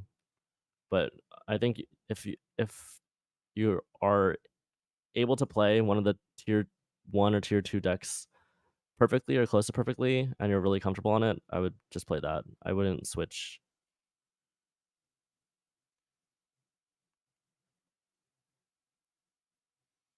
All right, once again, Nick just exhausting all of his actions. Gloating in Hedrick's face here. Risking another game crash. Yeah, risking a crash. I don't trust PTCGL enough for this, personally. Concealed cards. Concealed cards. See, this is all you can tell. There's true rivalry here. Nick clearly just despises Hedrick and is rubbing it in his face as much as possible here. Personally, I think the concealed cards was unoptimal because you could have had all 9 energy in play, True, and you just chose not to. That would have been the ultimate flex. Yeah, you got to maximize the amount of energy and plays you can do. And here it comes. What is this, 480? 480. Let's go. All right, that's 2-2. We're even. On to game 5 of this set. Very exciting stuff here. Please take the prize cards. Let me switch on over and update the... Oh, no, the text is already updated there, too. All right, really and now we're going to go into game 5 here in just a moment. What deck would I run? I would play the Broken Lugia deck. That's what I would do, and that's what I will do, if I can. If I go to a tournament next month. If I go to a tournament next month, I would play Lost Box. Dude, I'm so, like... I'm really annoyed because there's a lot of... Oh my god, is he actually maximizing the time it takes to take the prizes? Please. Or he crashed again. That's also possible. Wouldn't be surprised either way. Andrew asking, bro, Nick, what are you doing? But yeah, next month, like, our first league challenge in Chicago. I'm going to be out of town for Summer Games done quick, which is really sad. And then there's like not a cup for like weeks after that. When I was in Toronto, I went to a game store there, and they scheduled a League Cup for July 1st, just as soon as possible. And I was like, man, I want that because I really like this format right now, and I want to play it as much as I can because I missed out on because like this format goes by so fast. We just had the one tournament. True. The one big tournament. I guess I don't say 2-2 for Andrew because that doesn't make sense. It's just 2-2. It's 2-2 for both of them. The way Moffitt is playing, stalling out the timer, I'd say it's 2-2 for Andrew. Andrew is the people's champion. Yeah, any sort of tiebreaker, Andrew wins. Yep. For sure. Once again, just going to be doing a little mulligan here. A lot of mulligans for Nick so far this series. Let's see what that starting card is. It is Iron Hands. I thought it was Iron Thorns for a second, which would have been pretty funny, but also not an ideal starter, but at least this time there is a switch card in the hand for Hedrick. Now multiple switch cards, actually, sorry. So at least we can get some flower selecting going here. Now here's the debate. Do you get Greninja or do you get Comfey? I would grab Greninja, personally. What is the argument for Ninja over Comfey here? So Comfey, you get to get one card and you put one card in the lost zone. And Greninja, you get 2 cards and you put 0 cards in the lost zone. My argument is what if you don't get anything good off the Greninja? What if you don't get anything good off the Comfey? It's the same odds. Yeah, but then you're still seeing 2 cards, even though you're only getting 1, but at least it's going to be in the active next turn too, so you're guaranteed 2 flowers with the same amount of resources. You have Colress in hand for next turn. But I mean, if your goal is just to hit 7 no matter what, turn 2 every time, I think prioritizing the 1 in the lost zone this turn is better. And potentially more because you have more switch cards. You could get something good here. There's a Pokestop. So you only need 1 of the cards. All good.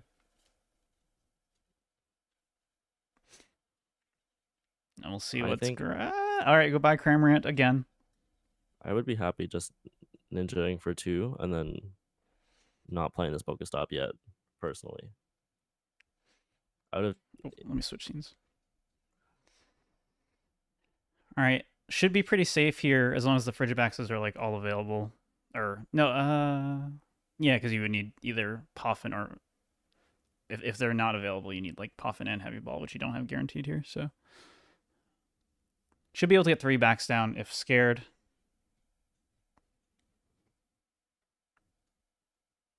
All 3 Frigibacks are available. Very exciting. So you could Irida for all 3 of them right away, but you don't have any follow-up, so you need to maybe draw with Greninja or Pokestop. I mean, you don't want a Pokestop in case you hit a Frigibax. Yeah, it's leaning the Chien-Pao, I guess, just to get more energy and maximize these Pokestops here. Or this Pokestop here.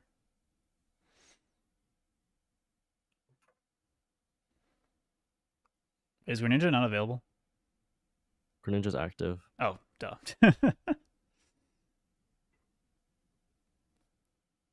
That makes sense. Okay, it's going to take the backs then. I mean, you can grab Chien-Pao with the Irida. It doesn't matter too much there. It's just going to hit the stop first. I'm scared. Last time he had to stop, he immediately stopped the Frigibax, so please. We're already concealed, but we haven't stopped. Okay. Okay. Pretty solid.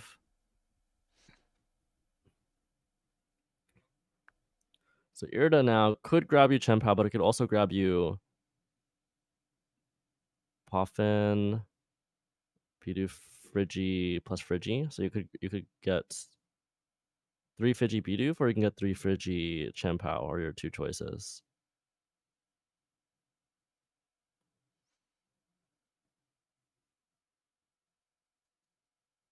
I don't think you necessarily need Chien-Pao this turn, so I personally would just grab 3 Frigi. Yeah, no need for it. You're in an okay position. Poffin for Frigi Bidoof. Yeah, it makes a lot of sense. It's a pretty strong board state. No 2 prizes on the board. Is probably getting Greninja at hands, but that's okay.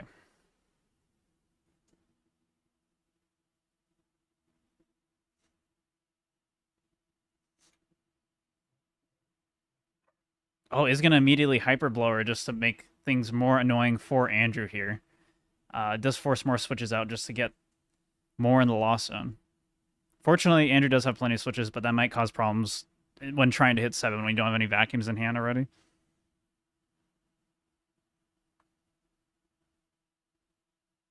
Gonna go ahead and Vessel as well.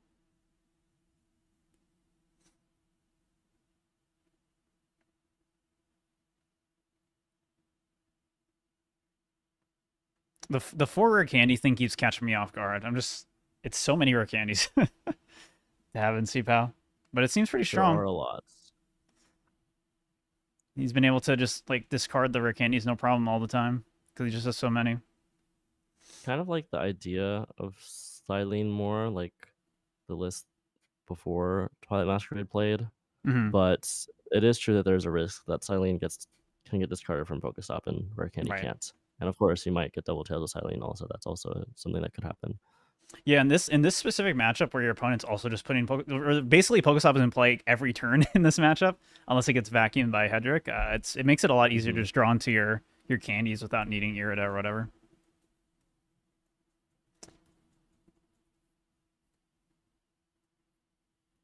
Thinking about attaching, maybe retreating.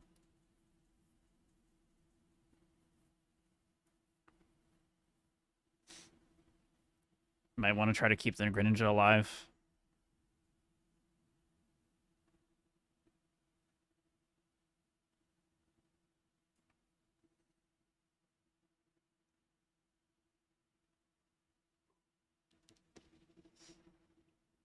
Let me see Nick checking everything. Just checking everything multiple times, really thinking it through. It's just going to pass it over. I'm not retreating. So now it's on over to Hedrick.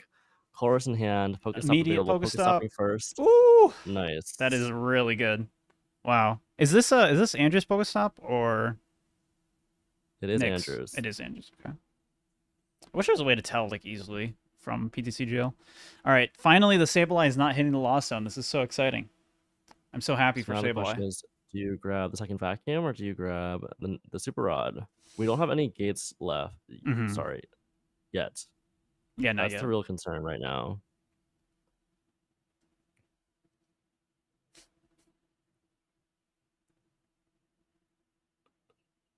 So I think here you Puffin and then Nest Ball for Greninja. You really need gates. That's all you're searching for pretty much. You have 4 switch in hand, so you have a lot of dig for it.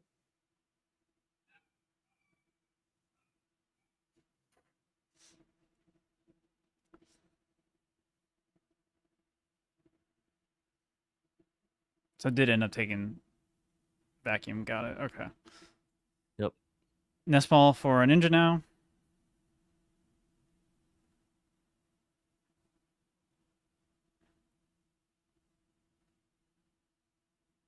And we're going to see a bunch of flower selectings. Flower before concealed, interestingly enough.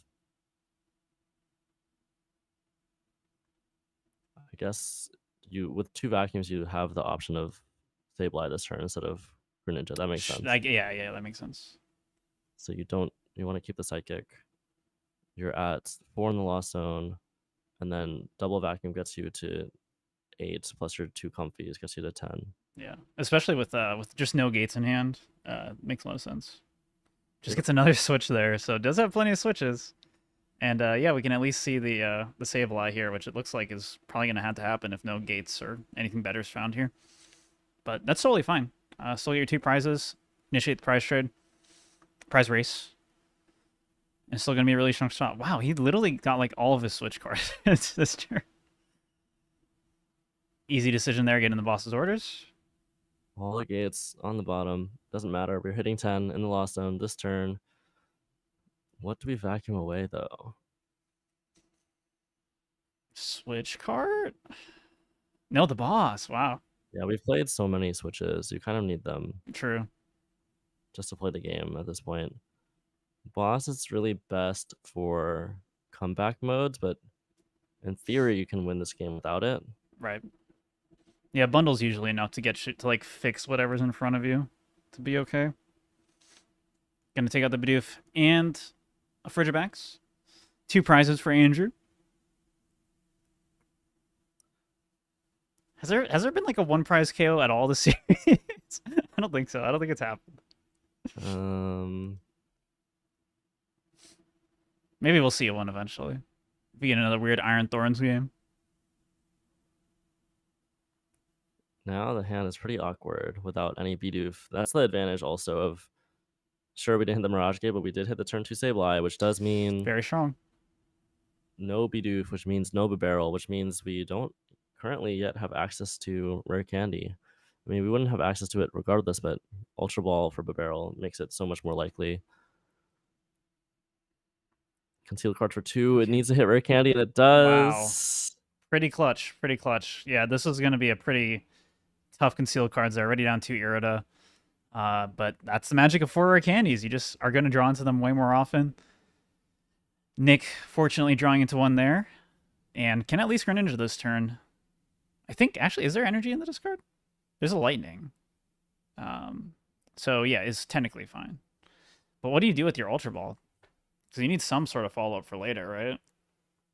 I don't think you have the resources in hand to play the Ultra Ball. I Mhm. think you just have to chuck it, maybe.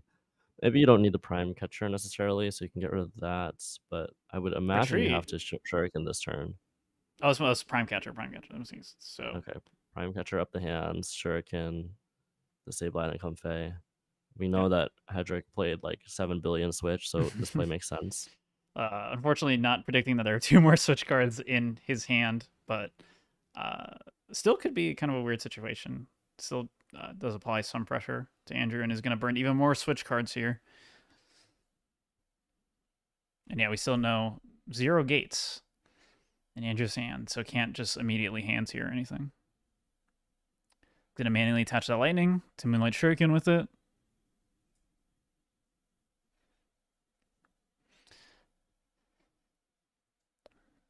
And check the discards 20 times. And then Moonlight Shuriken. Sableye, Comfey, I would imagine. And does indeed do just that. I was thinking, like, do you actually need to KO the Sableye here? Because you don't really, it's not like that big of a deal at this point because none of your things like die to it, but it is better to just get rid of it, I think. Yeah, I think there's not a big difference between 1 Comfey and 2, so I think that's kind of the logic. Just limiting options from your opponent, even though those options don't seem to be good right now. We have 1 gate now. Energy is being shuffled back in.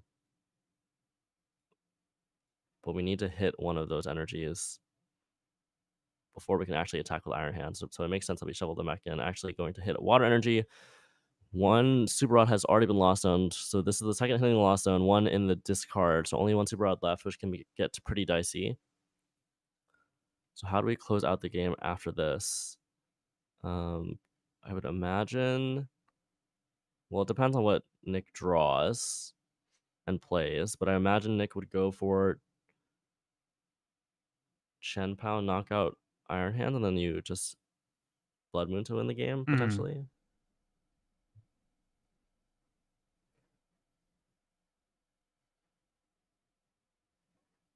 This might be the first game where we're actually seeing the 2-2-2 unfold like naturally the way it's supposed to in theory.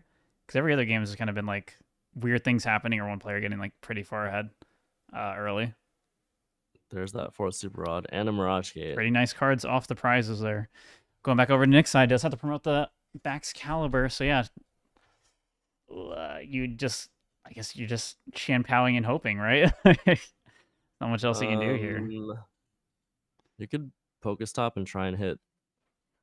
Yeah, no, I think that's pretty much it. You have to knock out the hands. You can't take 2 prizes anyway else. If you Greninja, for example, then you just get hands to back and you lose. So pretty much has to be Chen Pao and hoping that they don't have Blood Moon. Getting the Pokestop here. Discards pretty good cards. Uh-oh. Is there another Chen Pao? Wait, are both of them in there? No, only 1. Okay.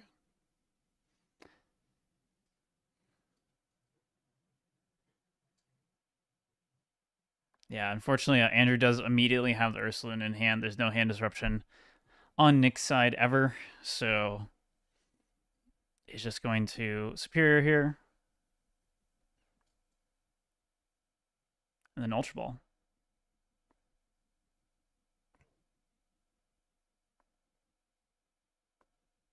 Actually, is he just gonna Buster Tail here? Yeah, in theory you could. There is also still Super Rod Bundle though.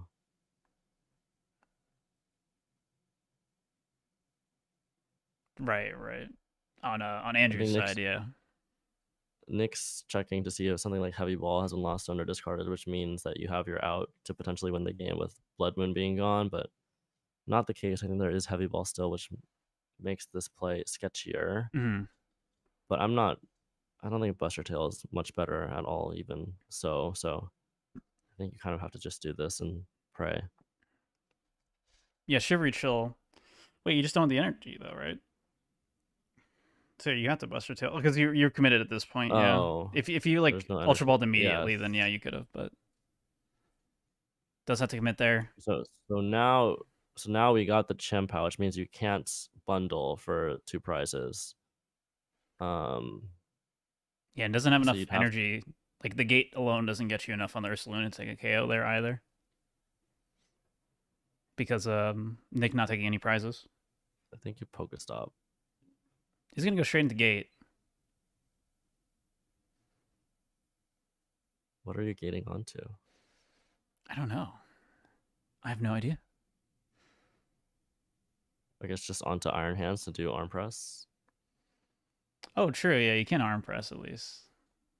And that's gonna be what it is. Yep. The champion level plays here from Andrew Hedrick. Focus up into Buddy Poffin. Yes, let's go.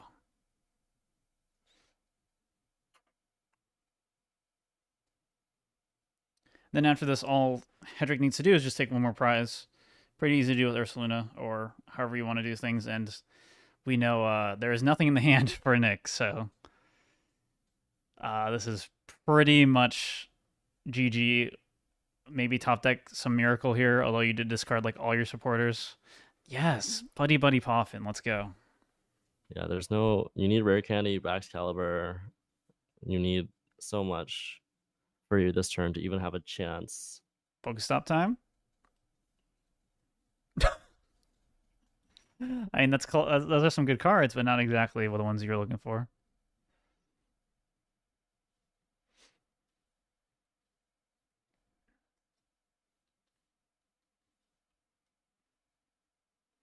Trying to think if he has any out here, any solution to this wacky situation. Thinking about the concede button. Trying to think it through a little bit more, make sure there's nothing he's missing here. Gonna Super Rod first. So technically, if you're losing this game, it's optimal to play as many turns, as many actions as possible in case your opponent crashes. Although, I mean, I don't know if you should go for that play when you are the one who crashed. Although Andrew, again, if you're wondering why Andrews is like low FPS, by the way, it's entirely because he's playing on Mac. So we have to capture his screen off like Discord screen share, and the Mac capture is like also shaky. But we're gonna get the concede there from Nick, and that's 3-2 for Andrew. Pretty close series. Some pretty interesting games so far as well for Andrew. I think we should have both the players play on mobile actually, and then we can stream on TikTok. It would be smoother. It does add an extra element though, where you have to play because your hand's on fire from holding your phone for more than 1 hour. Yeah, let's add an elemental aspect to it. All right, so we'll switch to Nick's side since Nick will be going first here. And it's also a the smoother game advantage feed. does go to the player who goes first generally. It didn't work out that way in every game, but did work out that way in this last one, which means Andrew winning that first coin flip does have the lead in the set overall. Bundle starter here. Good enough hand for Nick here. And the Ursaluna starter for Andrew, always annoying. I think this is better than a good enough hand. I think this is a broken hand. Yeah, it just has so many. Yeah, it's totally fine here. Especially You going can't first, ask 'cause for you much don't better need than anything this. else. Yeah, you're just fine. Yeah. You have Rare Candy, Back Caliber, evolve into a barrel next turn. Yep, this is just gonna get Bidoof backs. Oh, Ninja's prized. And hands. Wait, no. Yeah, I don't see them. Oh. So not one in hand? No, there isn't. Oh, that's awkward. Where's You do have heavy Ball? ball, so it's not the end of the world. Wait. Where is Heavy Ball? Where's Heavy Ball? I don't see it. No, dude. It is. Nick triple checking, making sure it is in fact not there. Remember when you were like, I wonder if we'll see any one prize knockouts this game or this series? This is fine because Andrew did start the Ursaluna, so Champao knockout Ursaluna is like so there is fine. a 2-prize option. So yes. Maybe there won't be a 1-prize knockout this game either. And taking 2 prizes off that, you're pretty favored to get one of those 3 outs to take another 2 prizes the following turn. So there is hope here. There is hope. It is not doom and gloom solely because Andrew started one of the worst Pokemon possible to start. Is going to Earthen Vessel the Ultra Ball there?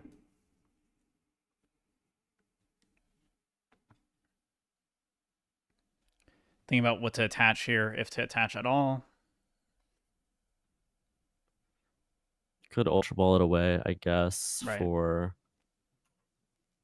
you would want Champao. Right, yeah, I guess you just hold that for next turn if you are going to Ultra Ball then. I mean, you could Shivery Chill, I guess, if you really want to. But there's nothing else you can discard, so you can't Shivery Chill this turn.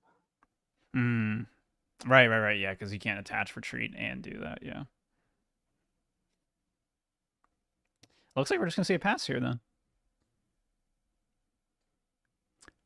Maybe. Nope, thinking about it. Oh, okay. It's going to get passed for him. It is not his decision. And, well... Oh, well... The game... Good game. GG, well played. Done. This has been a very cursed series on both ends so far. So, going back over to Nick's side. Now, Nick doesn't have it, like, guaranteed by any means. Does have to draw into something decent here to actually get it. It's close. It's not guaranteed, but it's very likely. Very, very likely, yeah. Yes, just have to draw, like, a couple outs to energy here, and you're fine.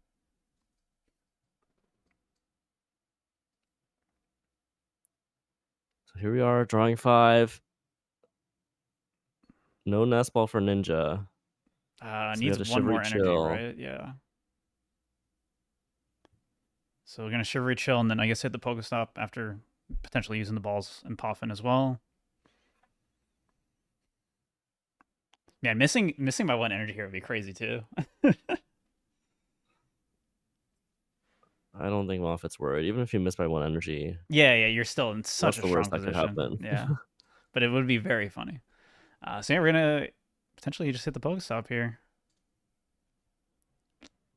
So Vessel... Superior are the outs here, and that isn't it. So there is no knockout this turn. The game continues. Andrew lives another turn.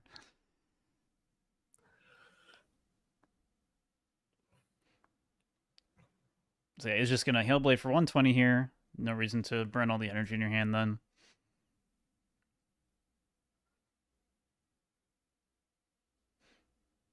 Thinking about it, making sure that's what he wants to actually do. Is there any argument to not do that? I guess because like the extra damage wouldn't matter necessarily. Okay, it's gonna put 1 more. Like you can technically hands it, I guess, but that's not gonna be relevant ever. Yeah. Is there anything?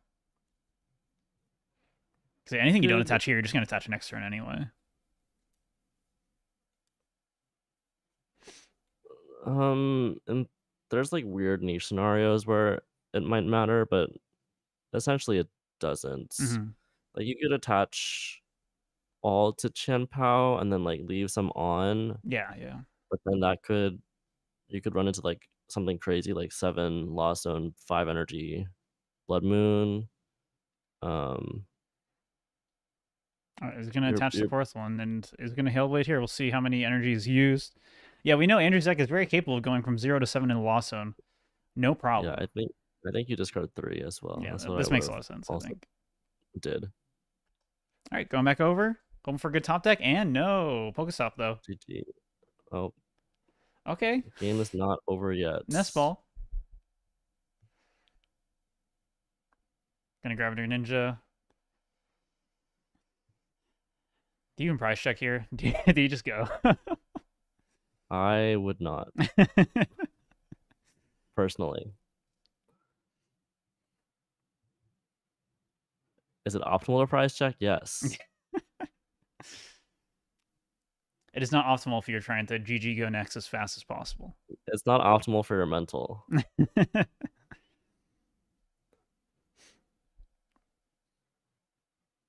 And we are going to see that quick prize check. Very limited time because Andrew was thinking it through for a while there.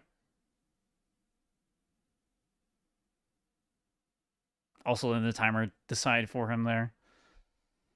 All right, this has to be a huge concealed cards. It has to be like Chorus Poffin. Pretty much, yeah. I mean, just Chorus into Poffin is fine, but... Okay, Heavy Ball. Is there anything in there? For Comfey, maybe?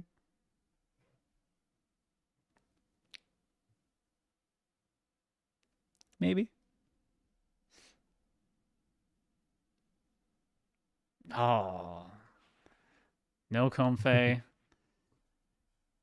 A lot of cards you would have wanted a normal game in there, but yeah, not going to matter too much here. At least another Pokemon was benched, so the game's not technically over. I think Andrew debating if he wants to keep playing this game or not. All right, is it going to switch card into the Cramorant? Makes a lot of sense because now there is no way for Nick to take 2 prizes without a Gust here. So since no, because Iron Bundle. Never mind. Yeah, it's just going to bundle here. Opens up the bench slot. Irida in hand, so should be able to hands here. No problem. Yeah, has all the energy in the discard, so. You need 1 more energy, but you can Shivery Chill for it, so you're fine.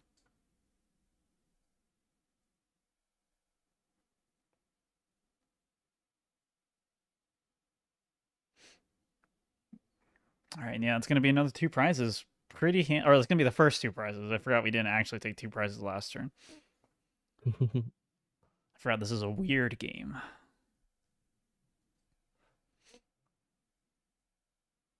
Nick thinking through how to sequence this.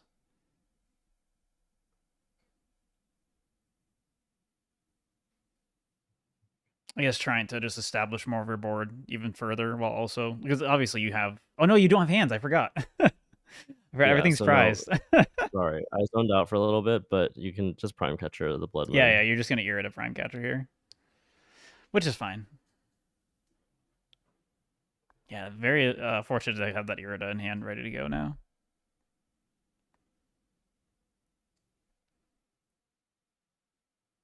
Gonna focus up first.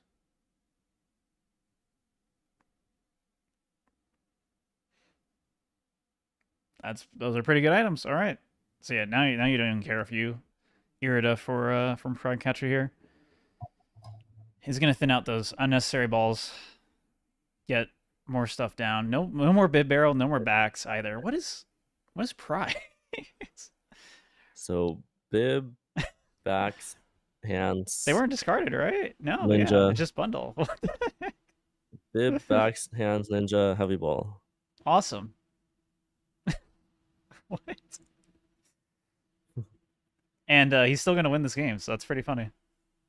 I guess okay. Well, if he whiffs like the 2 with these 2 prize cards, if he whiffs all the good cards he wants, Heavy can be ball, bad. hands, I guess, yeah. Ninja.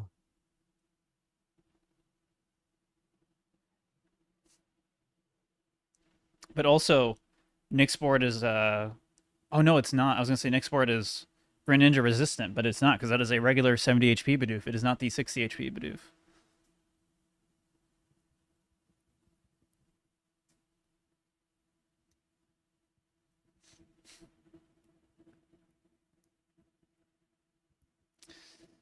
Debating if he wants to bench that third backs or not here. And he's just gonna fake me out.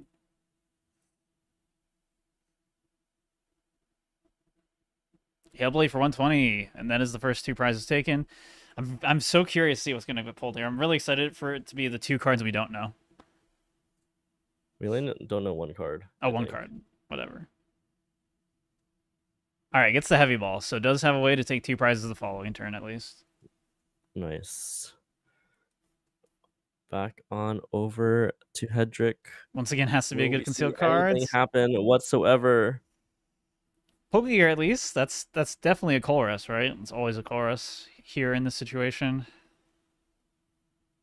That's what they say about Pokegear. It works all the time. That's what everyone always. What is the number you give me when you say it's like 1/4 of a Colress technically? Yep, there. Yep, there's your Colress. Yay! It depends when you use it. Yeah, sure. In the beginning of the game, it's like 40%. Okay, vacuum for another Pokestop here. Technically an out. Does he live in slow motion? I guess so. This is just what playing on a Mac is actually like all the time. Poffin! Oh my gosh. This is actually an insight into the way Hedrick's brain works. So he lives in slow motion perpetually, which is why he's able to play so well in tournaments. Right. Has more time to think. He sees the game in 4K in 240 FPS. Or I guess 12 FPS. More accurately. So yeah, just gonna switch and try to get some good stuff here. Can at least Cramorant. That's a card. Can Boss Cramorant attack? Sure. Choosing the gate there over the bundle. I think that's probably what we will see if he does not concede here.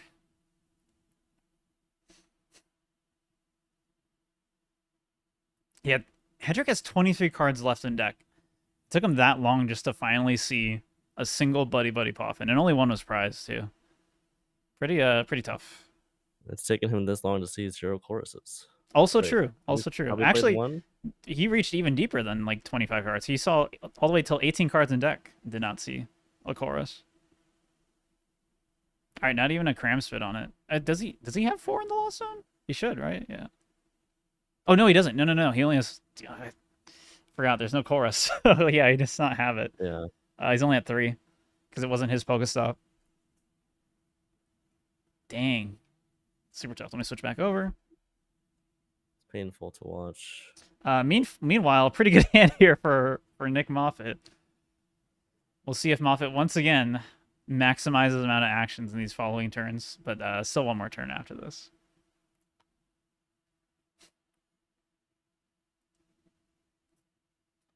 I honestly, with the way this is going, I would not be surprised to see us actually go to 9 games. This is after the first couple games, it's been very consistent back and forth here between our 2 players. I mean, the matchup doesn't always go like who goes first. Right. I mean, we've seen that be the case, but we have definitely seen that. Yeah, but it happens pretty often that like I also would have predicted it to be at least close to 9 games, if not 9 games. Right. And most of the games have been pretty quick, except for the one really weird game, which was like 3 times longer than the rest of them. This game has been pretty long, to be fair. It also had kind of like the weird start too, right? Well, at least for one of them.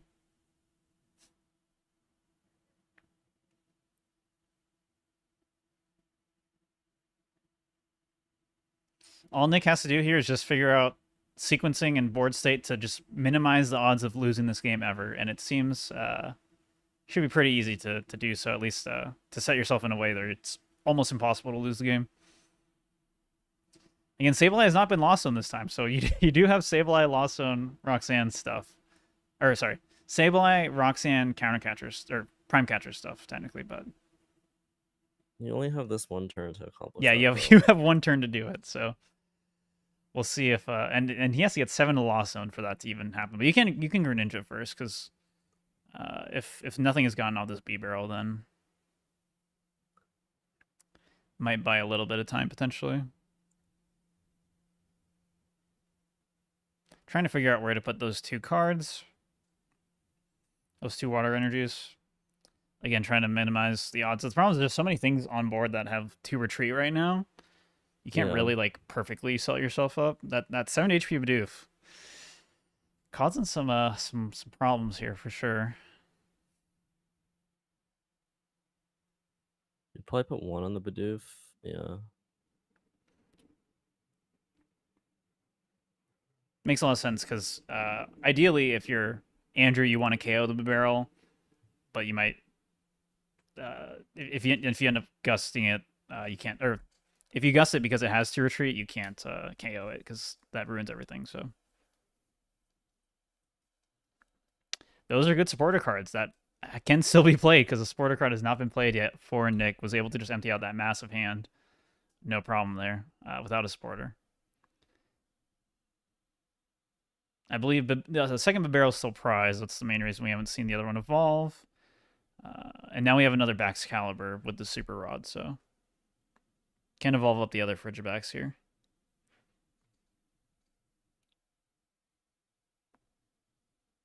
But I don't think you ever do, right? Because just have another like 2 retreat thing not on the board.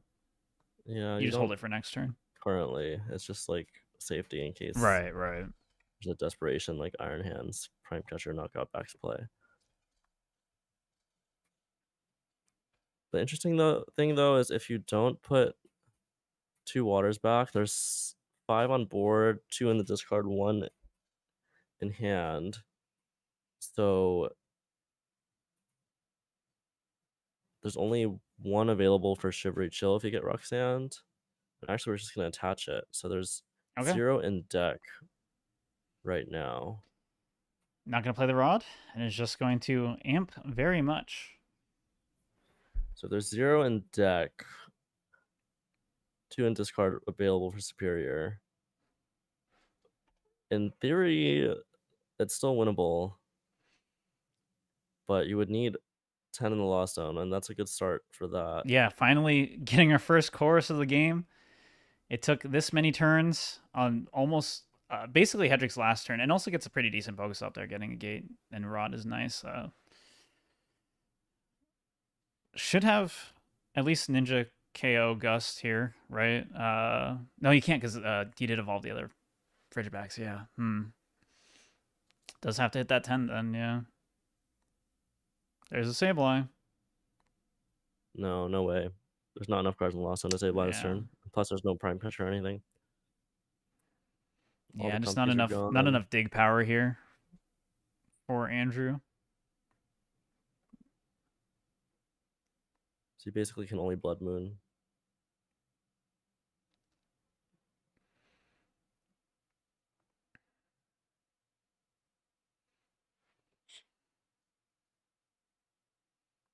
Choosing the Roxanne there, and yeah, just gonna commit to the Blood Moon. Unfortunately, Nick does have Cypher Maniac in hand, and we'll have a response to this, no problem.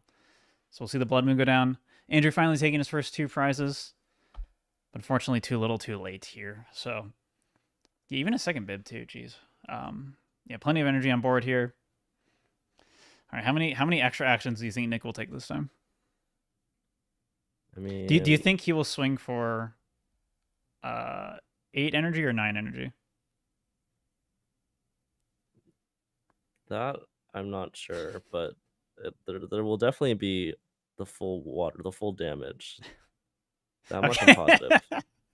I saw it like a second earlier because I also can see Hedrick's POV, but Hedrick decided to concede that. Obviously, seeing the writing on the wall, knowing that 20 actions are about to come from Hedrick Nick not Moffitt playing there. For the disconnect lose condition or win condition. I know, suboptimal. Switch back really to the this. champion of the people. Let me go update the text. So now it is 3-3 for Andrew, I guess, or for nobody. 3-3 for everybody. We're going into Game 7 already. Game 7, and it's only been 2 hours, which is kind of ridiculous. Even with some long games, it's still been a very fast matchup. I'm not too surprised, Right. personally. We also haven't seen any of the Sableye win conditions yet, right? So that helps to make the speed. Yeah, the board states just kind of haven't lent themselves to that at all yet. And also, does, Hedrick kept having to loss on it. those win conditions tend to come up more in the like Manaphy versus Manaphy version of this matchup, I think. 100% agreed. Nick did say we would probably be done in 3 hours, and we are only 2 hours in, so I think that's looking pretty likely at this point. Good estimate. World's fastest best of 9 that actually goes 9 games. All right, this is not a... Okay, at least Comfy. All right, saved. Nothing horrible there in the prizes, as long as you don't need that Roxanne anytime soon. Yeah, these starts for Andrew are brutal. But at least one flower selecting here. N did go first. There is hope. Gets to see a few cards. Gets another one, but is going to opt for the Pokestop here. Willing to give it to Nick just to see more cards here. And gets nothing off of it. Ugh. No. At least that was the right choice, by the way. Yeah. And is definitely For thinning sure. towards more important cards off your next flower select anyway, so... Yep. Not the end of the world. Do you bench Cramorant here? So bundle hurts less, potentially? Does it really hurt that much less? I guess not, unless you top deck specifically energy, I guess, right? Yeah. Yeah. Because you're always just hoping for a Pokestop energy, or switch card out there. Or a switch card. All right, meanwhile, again, just a totally normal, solid start here for Nick. I think Nick has had like one actually bad start so far. Maybe 2. Clearly, that means this deck's way better. Prizes. It had really weird prizes last game, but yeah, bailed out by not having to deal with it.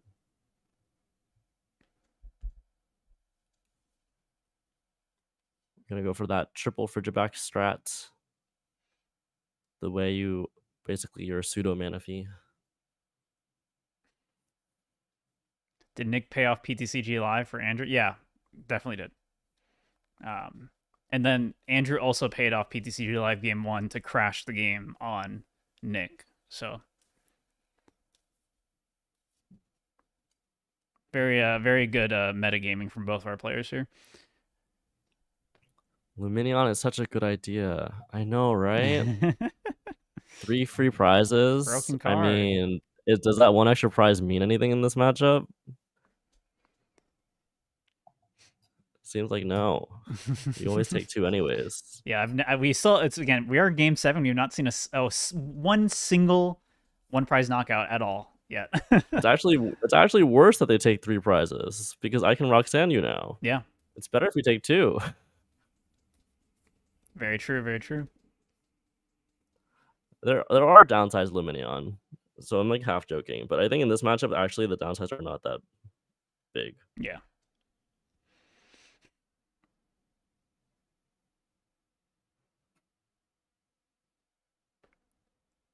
Yeah, I hope they do that for more events for sure. Shadow, it was cool.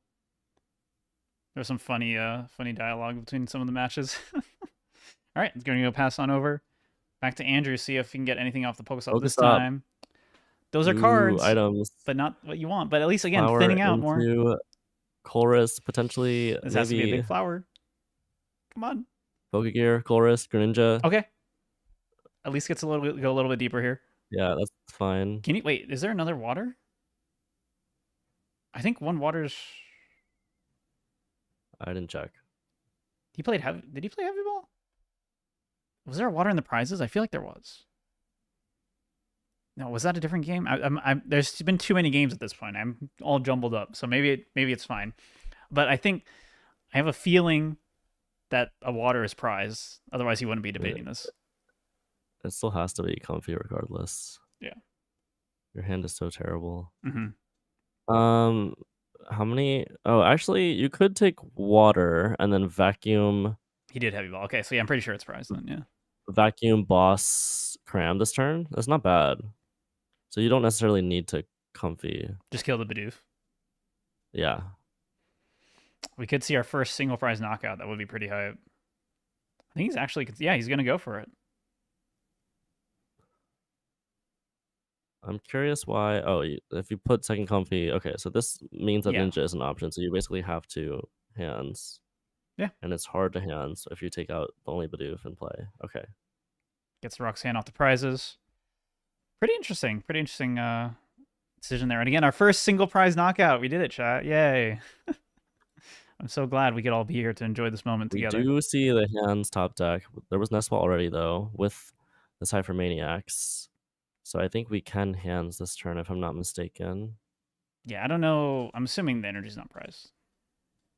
Oh, is it in the discard? I cannot see. There's an energy in the discard. Do you know if it's water or lightning? It's water. It's water. Okay, so lightning's prize. Oh, is it? Yeah. So it's actually pretty massive here then. Wow. Are we gonna see 2 single prize knockouts back to back? Go for Chien-Pao Gust? I mean, you can, yeah, Prime Catcher, Chien-Pao. Yeah, that's Should probably have the the best play, sauce right? for it, right? Yeah. Actually, do you? Because you have the Irida for. Oh, you just need backs. Maybe you don't have the sauce for it. You can play the 60, Pokestop to try to get what you 120. need. Yeah, I think it's based off Pokestop, but I think you definitely should have You're very close to it at stayed with least. the Nest Ball for Chien-Pao. Yeah.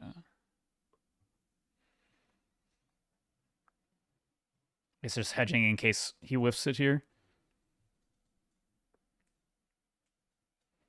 Debating how to sequence this here. Kind of tricky. Yeah, You need to you do need maximize to hitting a save, couple like, pieces. one of your draw cards for the Cypher. Oh, Oh, okay. Getting nothing off no. Pokestop. Pretty bad. Yeah, so you can Cypher Maniacs here, but you don't have enough resources to get 2 prizes. Right. So what is the choice? Do we even go for one this turn? Do you Ninja KO Comfey? Is that ever worth it? And then you can It set might up. be. No, you can't set up hands for 2 prize or 3 prize. It doesn't work. I guess you also don't know that there's another Comfey in hand for Andrew too. Yeah, you're not sure. Very interesting. So I think it makes sense to just go for that disruption angle. Mm-hmm. Knock out that lone Comfey. And just throw the 90 down on hands, I guess. Yeah. Yeah, the 90 is like so annoying because 140 HP does absolutely nothing for you. If it was 130, then I guess it technically sets up like back scale, but. Alright, even getting a second Bidoof down, favoring that over anything else. I guess just making sure that you guarantee you have a barrel for next turn, which makes sense. Yep. Or you can toss it away. That also is valid, yeah. Oh yeah, I needed to discard stuff to get the waters. I don't know why I assumed the waters are like already available.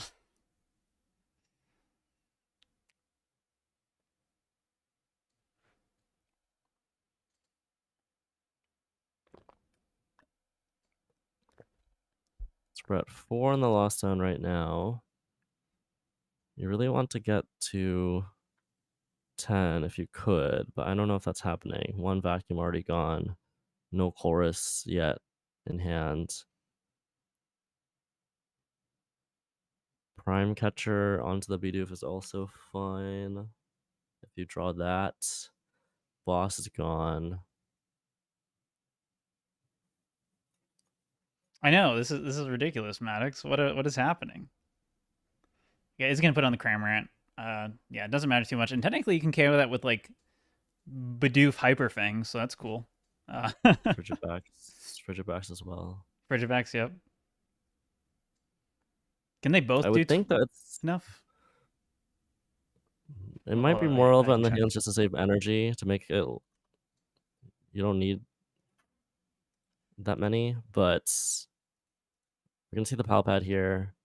Can you switch the layout real quick to Oh see yes, Andrew's sorry. hand? I was trying to pull up the Frigibax, but there's too many Frigibaxes. Yes, it So does. you see the Palpad Does 20 exactly. Both of them, beats. or one of them does. Yeah. Ooh, Flowers lighting into chorus. So we will see more Alright. cards. That means the boss is no longer live though, even though we put it back into the deck. So we Mhm. have to see something like Prime Catcher. Can at least see more cards here.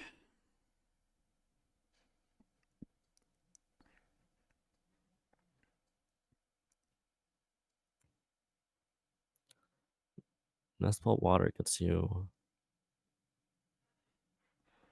concealed cards for 2 more.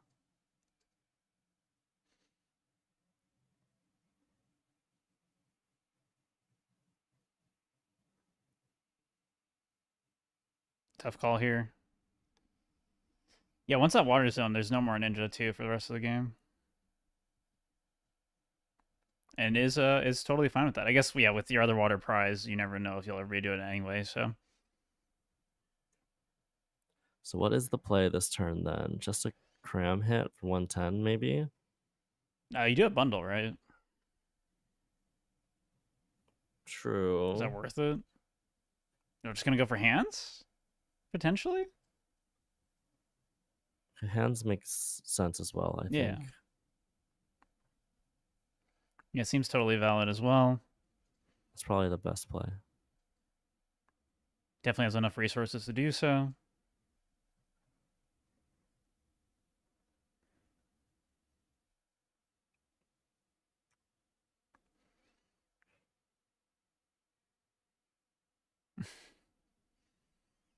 All good, Dean. It happens.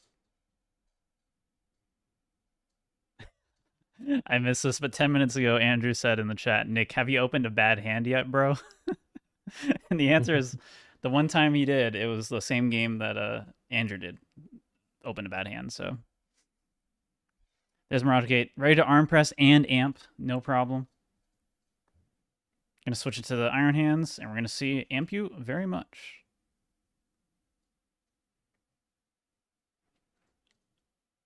Oh, I guess the Cram-Rant's always correct for the damage there, for sure. Like, regardless, because then it sets up the Greninja to take 2 prizes at some point, too.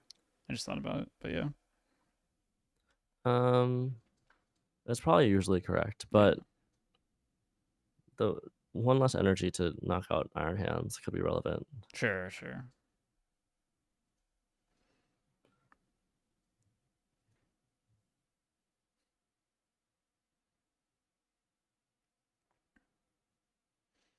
Grabbing the Chimpao. Kemba Barrel. Conspirior.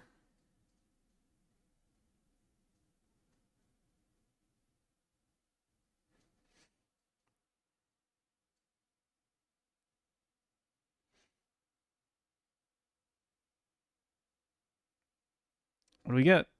That's a lot of energy and balls. Okay.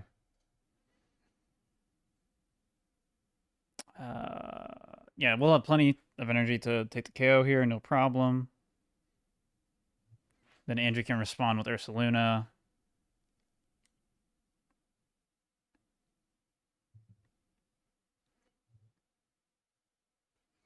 This is so weird. We're gonna effectively be on like a 2-2-2 path like anyway here. Just like it's just gonna end up being like 1-2-2-2 probably. Yeah, 1-2-2-1. Yeah. But they might have to go to like a 2-prizer anyway, potentially. Yeah.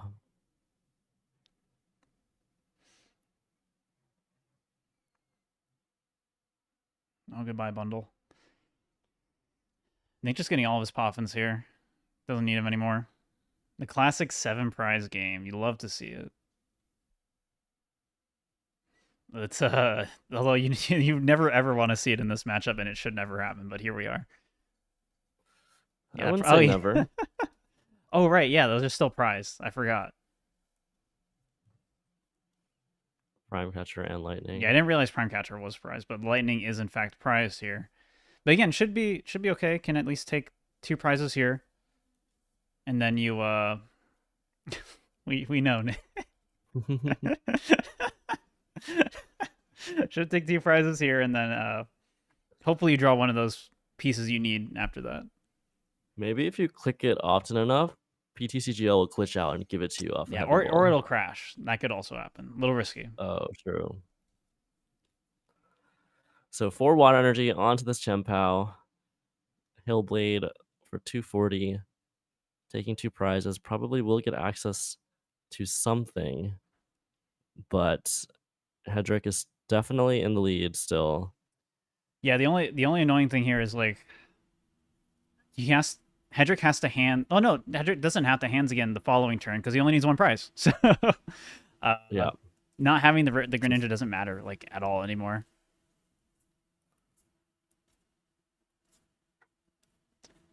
Very interesting, yeah.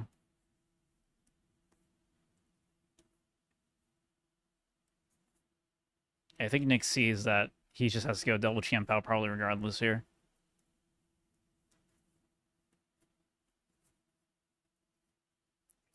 Yeah, if that lightning was available, the game would have been very different. But the fact that they're both forced to do one prize knockouts means that Andrew ends up being totally fine here and recovers from a pretty awful start. Yep. Andrew rewarded for the heads up play of only keeping one comfy in play. For sure. 2 prizes. There's lightning. All right, so Hands is back online. Also gets an Irida for next turn, which is pretty cool. But kind of the awkward thing of going 1-2 is you're now in Roxanne range as well. So that is technically an option here, but we probably will not see it. At least not right now. We actually saw the Pokestop first. I think maybe I would have Nestballed for Ursaluna. I mean, I guess you have a Super Rod in hand, so Yeah. you're fine either way. But you can thin a Pokemon before you Pokestop, which is nice, unless I guess you're considering potentially Nestballing for Comfy. Mm-hmm.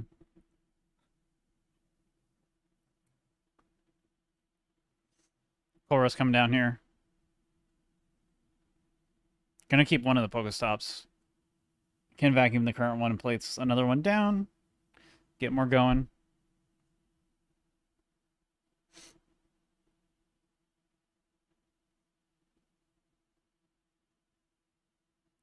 I guess the reason you wouldn't Nestball immediately is because in theory you don't need to take 2 this turn. You could take just 1 with Sableye.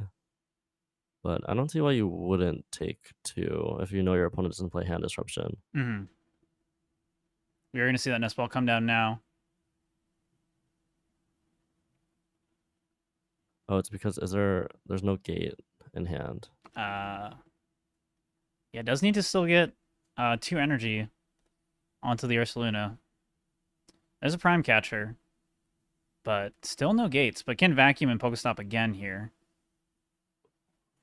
But did already play the Rod. This is kind of weird now. Okay, does get the Ursaluna at least, so you can safely Pokestop again here.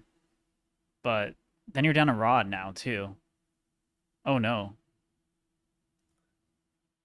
I mean, I think that's fine. You only need 1 Sableye to close out the game. True, yeah. As long as you hit something to get some 2 prize KO here, you're fine.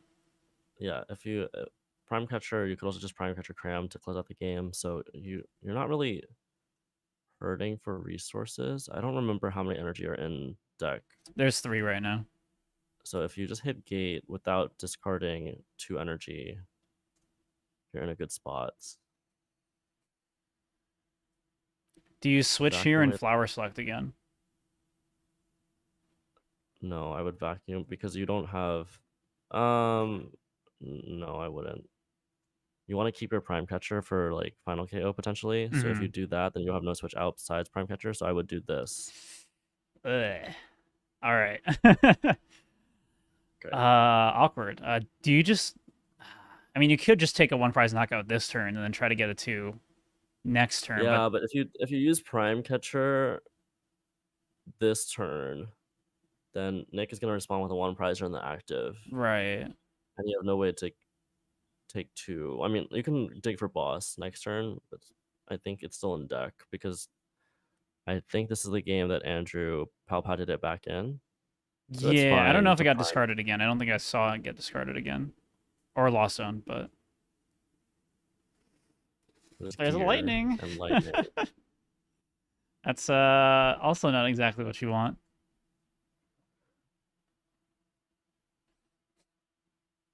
I mean, you can take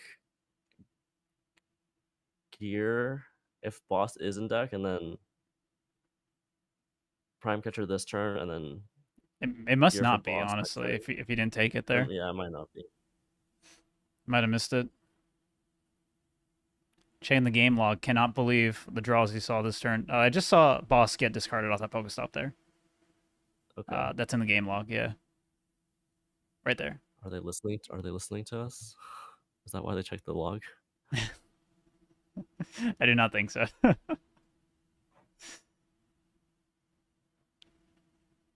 Yeah, so if that's the case, boss is in the discard off of Pokestop, so don't really have a good option. Oh, Man, that is feels like so so bad. crazy. Yeah, because now if Wow. you just hit one of those gates, you can attack with Blood Moon. If you hit Psychic off of Chorus or Flower, you can attack with Sableye. I mean, yeah, you just have the Prime Catcher KO here, right? There's nothing else you can do. But if you, I mean, yeah, you can do it, but you're gonna lose. Rod Bundle? No. Oh, you have Bundle already. I mean, no. I guess it depends on what gets played, but yeah. No, because you can always just bundle up like backs or something.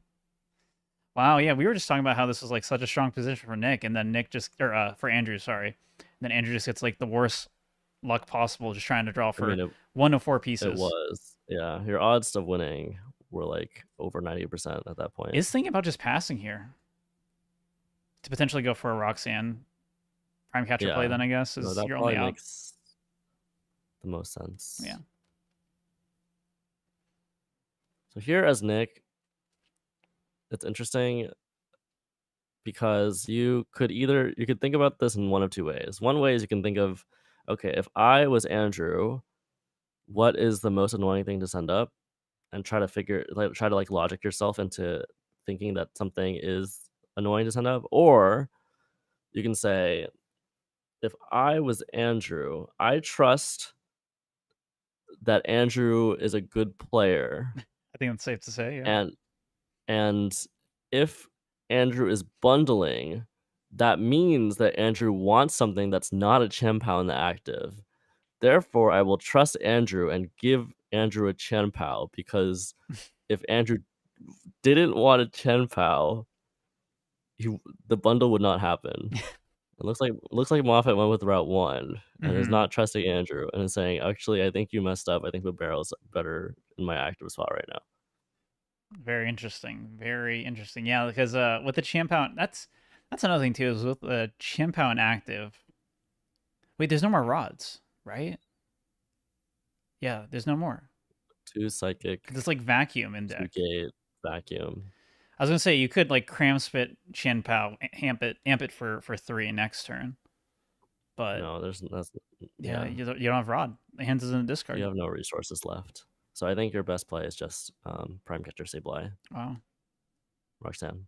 Yeah, if he just had. Yeah, we got some really awkward decisions with those rods. Had to zone. I think had to zone 2 rods. With those available, could have definitely like gone for that play and been fine.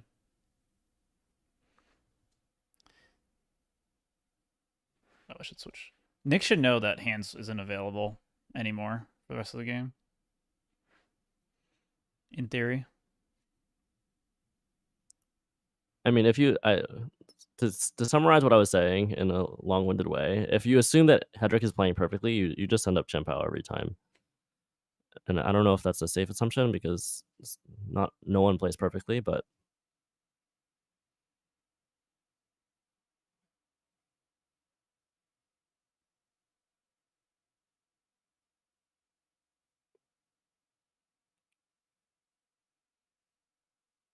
Irida coming down here, gonna get the classic combo. Backs Candy. Setting up super safe board. Trading a 2 retreater for a 2 retreater, so no big deal there for shenanigans later, which he is fully anticipating at this point. So just has to decide how he wants to have all these energies on board to minimize the odds of getting trolled here. Seeing the lightning go down into the barrel. Does have to retreat with it this turn. It looks like, yeah, we're just going to get a Max Caliber smack here.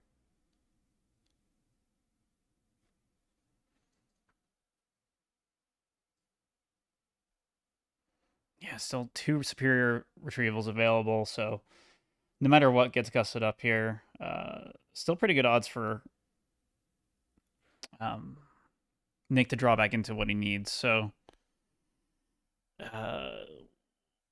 probably needs to set up more though with one of them here to be safe. there's like 2 options. You could play one to attach energy to your board, or you could keep it and to like increase your chances that you draw into it off Right, of Roxanne. But you right. do want to get rid of these cards that are not useful, like this Ultra Ball and this Poffin.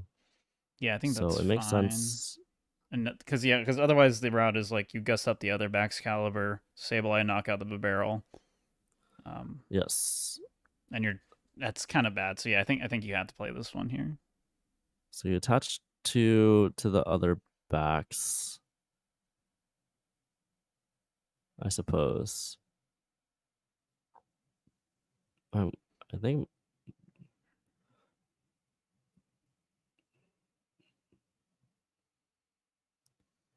I wonder if Moffitt meant to attach this lightning this turn and is not able to because of PTCGL things. He already attached the lightning to the barrel. Oh, okay. Yeah, so maybe shouldn't have grabbed it back, So, honestly. yeah, maybe not. Grabbed another water.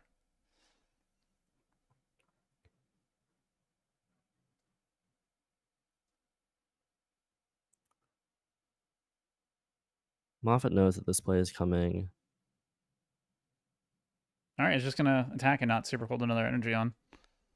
Does Yeah, leave a so water in I the mean, deck though, so at this point, like if you super cold the water to Baxcalibur, you would just do the same play on Frigibax because both have effectively one retreat at this Right. point. You need one energy.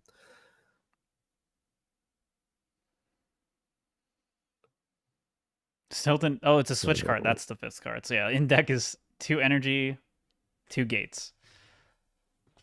So no matter what, you have Sableye at least. So that's cool. Yeah, it's just gonna come down to this Roxanne Catcher Sableye play.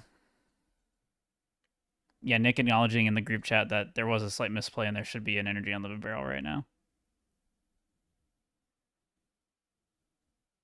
Definitely didn't want to grab that extra lightning. Probably just wanted to water and then have the extra water. Is energy in the barrel really the place you want it? Because it's not like I'm not gonna prime catcher the barrel and knock out something else if I'm Roxanning. I'd rather prime catcher like Frigibax. Yeah, because you want to KO the barrel. Yeah. All right, drew into almost every card that wasn't in his hand. Oh yeah, this is a prime catcher. Wait, this is really bad, right? There's only 1 card in deck.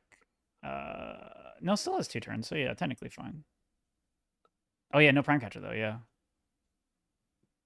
I guess Hedrick decided that they couldn't play it because of deck out, but yeah, because there's it's just going for Ursaluna KO here. Yeah. But you didn't have to conceal the cards. You could have just Roxanne and then attached Psychic. So that's what I was confused about. But yeah, without hands or Ninja here, I think Ninja is in the deck, but not enough resources right now with this current hand to get a 2-prize knockout. So saving the prime catcher for 2-prize KO,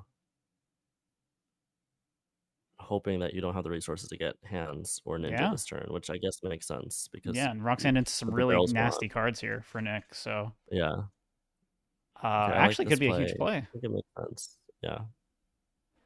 Once again, the NAIC champion showing that he's thinking through all these scenarios, playing to his absolute outs here. And does Roxanne into really good cards here for this situation. So might end up paying off for him here. Super Rod going down first. Looking through Andrew's discard pile, counting all the resources.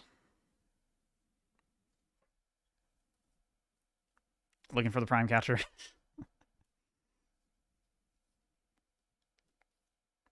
Yeah, this definitely seems like the most likely success play here for Hedrick. Seems pretty good for sure. And is paying off for him.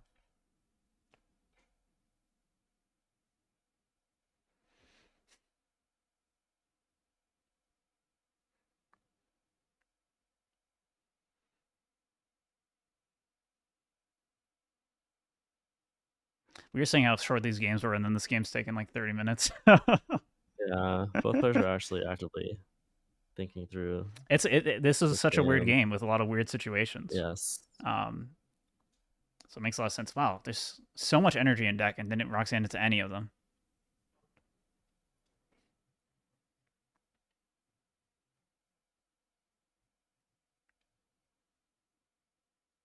Andrew's saying he got so unlucky to miss that one turn.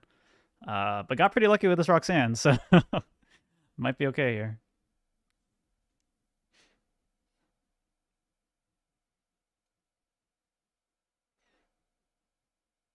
I mean, Andrew set it up perfectly. We'll draw the entire deck to guarantee the play next turn. And Shivery Chill. Get some concealed cards. This is actually getting rid of your only retreat option if you knock out Sableye. So, but I mean, you still lose a Prime Catcher regardless, I guess. So I'm not sure. Oh wait, you can Prime Catcher into Still Ninja, prized, right? Yeah. Oh yeah. His Prime Catcher's prized. If he had it available, then he'd be fine here, right? Yeah. He got really good cards off that concealed cards. Wow. But unfortunately, yeah, it's prized. So I think crazy. That's why Andrew was complaining about being unlucky, because he thought he was about to lose a Prime Catcher. Yeah. Right? Probably. The prizing, once again, just completely demolishing Nick here. Should have probably won this game 2 turns ago, right? Or a turn ago. But wasn't able to take a 2-prize knockout when it should have been easily available. And then once again, missing it here, too. Crazy stuff. And yeah, just going to have to pass here. So the thing is, though, you can't Ursaluna here as Hedrick, right? No, you have 1 energy. Yeah, so you're fine. Yeah, you have 1. Yeah. There should be 1 more energy. There's 1 Psychic left. Yeah.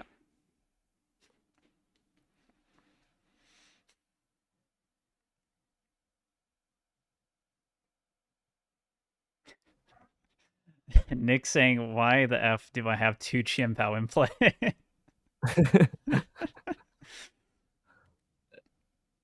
It's true. If Prime Catcher's the only switch out and you knock out the Sableye, then Prime Catcher would not. Hedrick could not win this turn if there was not a second Chimpao on the bench.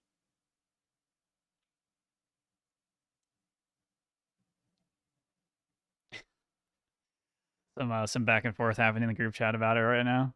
We'll have to talk to them about this game later too.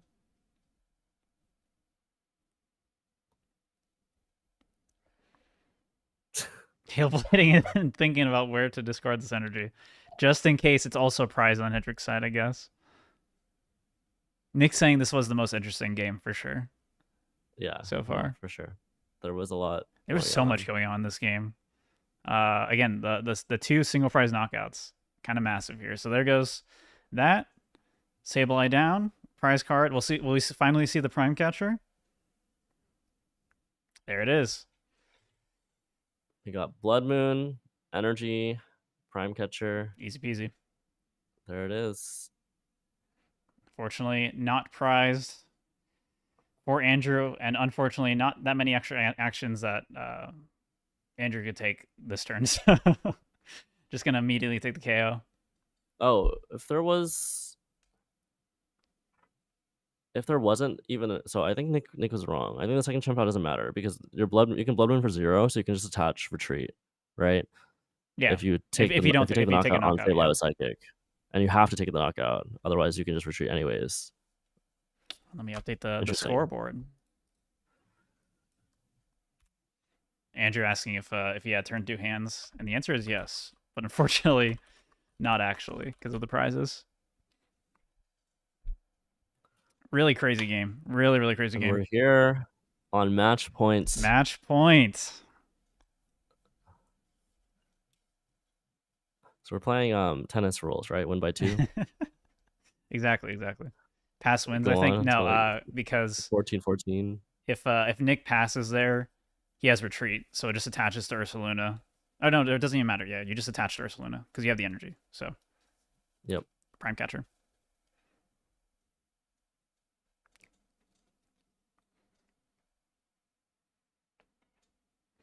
Dude. Oh, the start's not even that bad. It's like fine. Oh no, he's going first. This is no Buddy Puffin. He's fine. Not even a problem. This hand is also good going first. Yeah, as long as you get the Buddy Puffin, you're chilling. Andrew's saying maybe you will finally brick praying hands emoji. One Friggy is scary though, because you could get prime catchered, Sure. and that's seemingly what Moffitt is worried about. Yeah, he's playing it pretty safe here. Thinking about just getting Sealstone 2 is backs, such a but good no. card. How did Andrew win without Sealstone?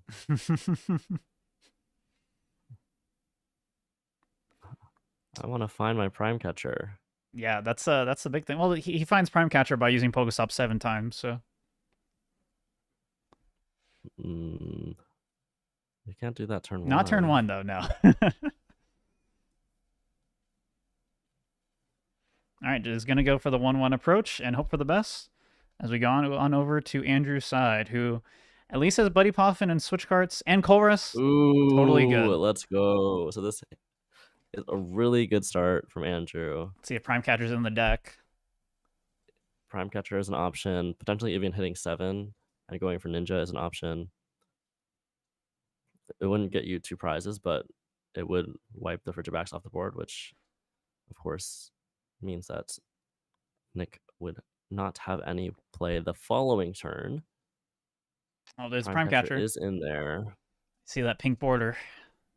It's possible to hit. Looks like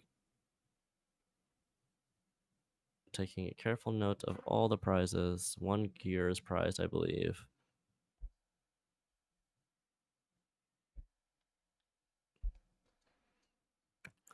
Even if Grabbing you 2 don't Cone hit Prime Face. Catcher, though, bundle into Cram into Spit is pretty good, regardless. Yeah, for sure.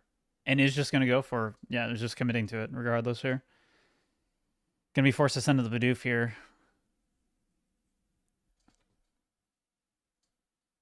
There's an interesting debate on whether you should bundle now or later. If you do it now, Nick has the least information on what to do and what to send up.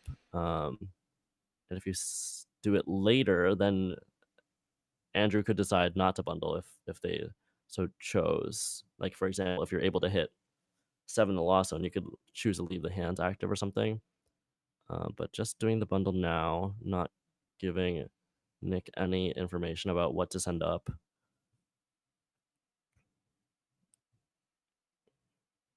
Flower selecting into Rod hands. Really cool. Really awesome.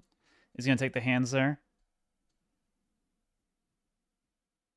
Is thinking about it, though, but is going to take the hands. Yep.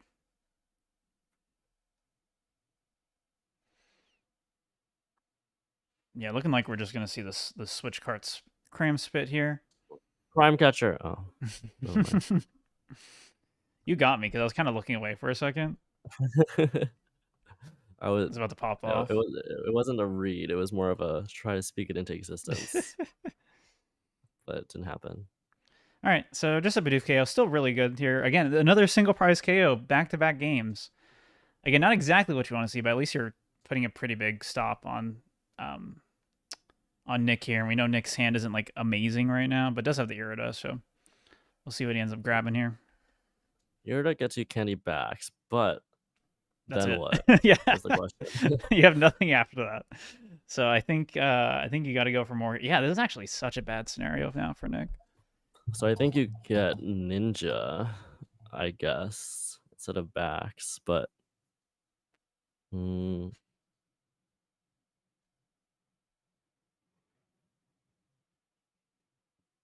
not what you need right now.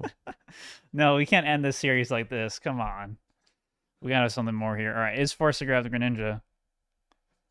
Just to get more cooking here. Yeah, not even a Pokestop in play for Nick to play with here. Very, very limited right now. Yes.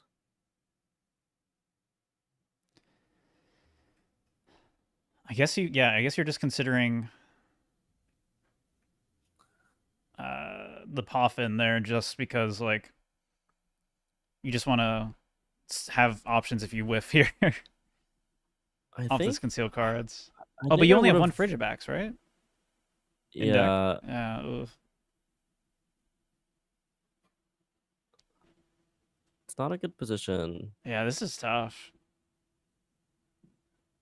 This has to be the biggest concealed cards of Nick's life right now. Nick maybe could have considered playing for the high roll and sending up this Frigibacks, Yeah. but not going to hit what he needed anyways, and so this Iron Hands will stay and ends up being Man. the safer play given Oh what no. drew into, and it's just a pass. So ball is in Hedrick's court, and the hand is looking pretty good. Hand's Sableye pretty already good. ready. Colress. We have a Oh, no boss. We switch have cards though, but yeah, can still okay. get some. So I think we can nest ball for Ninja and double gate potentially. We have 4 in the lost zone, so we don't quite have the play yet. So I think you just have to nest ball for Ninja and draw 2. Or stop. You can maybe stop before you... Yeah, I think you stop before you concealed, because this water energy is a valuable resource to keep.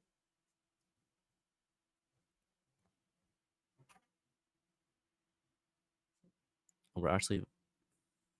Getting rid of the do hands we already there. have... Do we already have 5? Okay, sorry. We already have 5, that's why. Okay, so yeah, you're fine, yeah. If we already have 5, you don't want to accidentally discard too many energy and then not be able to make this play, so it makes sense that you just vacuum it away immediately. I wasn't sure. I thought there was 4. Mm-hmm.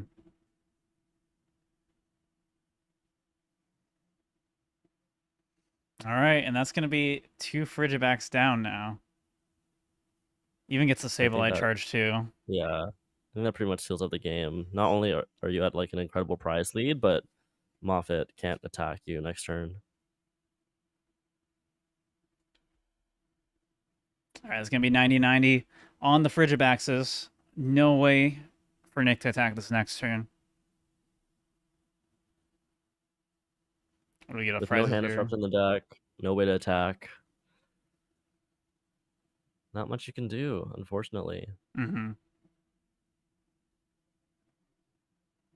We'll see if Nick wants to play out his actions here or not before continuing.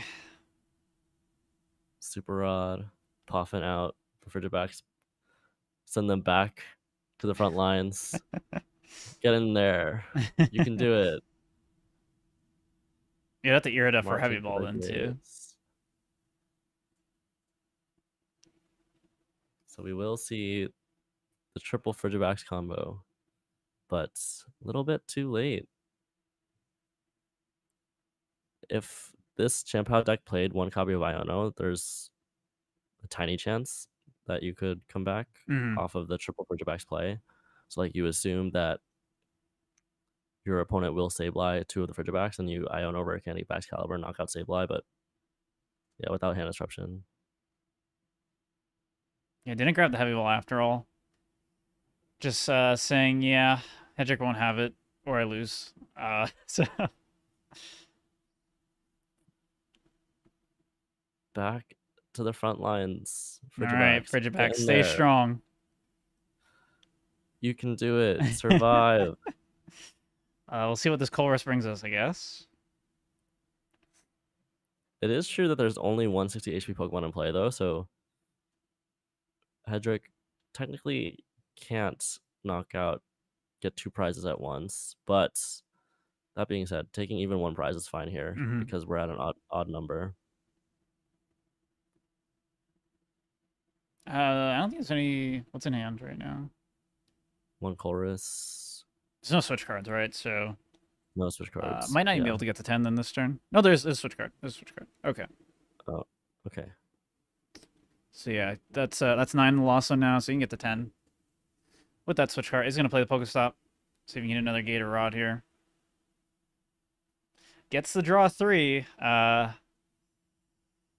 but don't really need all that. Honestly, you're still like winning, so it's all good.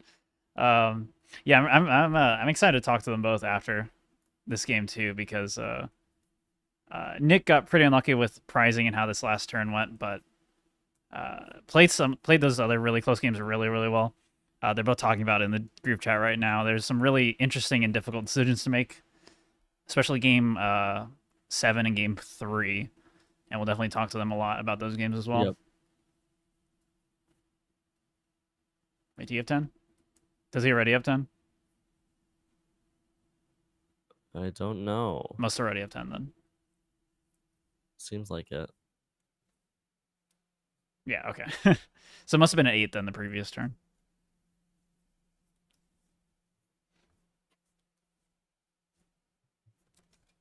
Do you just KO Bidoof again here? Yeah. There's not much else. There's not reason to do much else. Mm-hmm.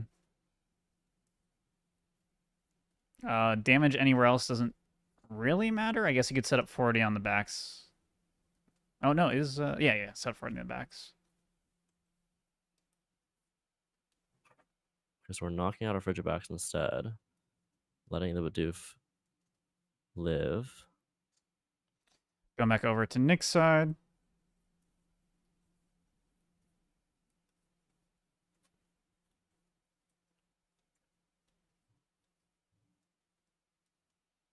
Candy back's going down.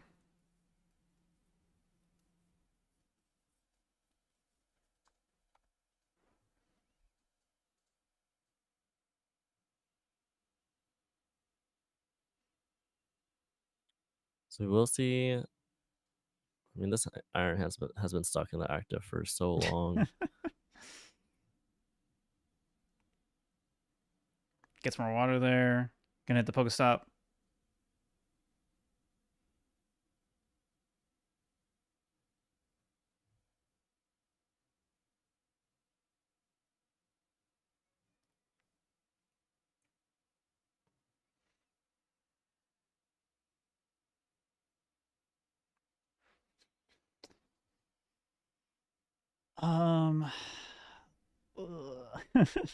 I mean, I guess you're just handsing and hoping, right? Yeah, you can amp. You can Hope Ursaluna's prize. You can Greninja to Comfey, I guess. Mm-hmm. Get rid of a lot of resources that way, but yeah, if you kind of need Ursaluna to be prized. Yeah. And even that wouldn't be enough. Mm-hmm. Andrew has too many outs being so far ahead. Yeah, there's too many turns remaining, even if you are taking 2 prizes every turn. Yep.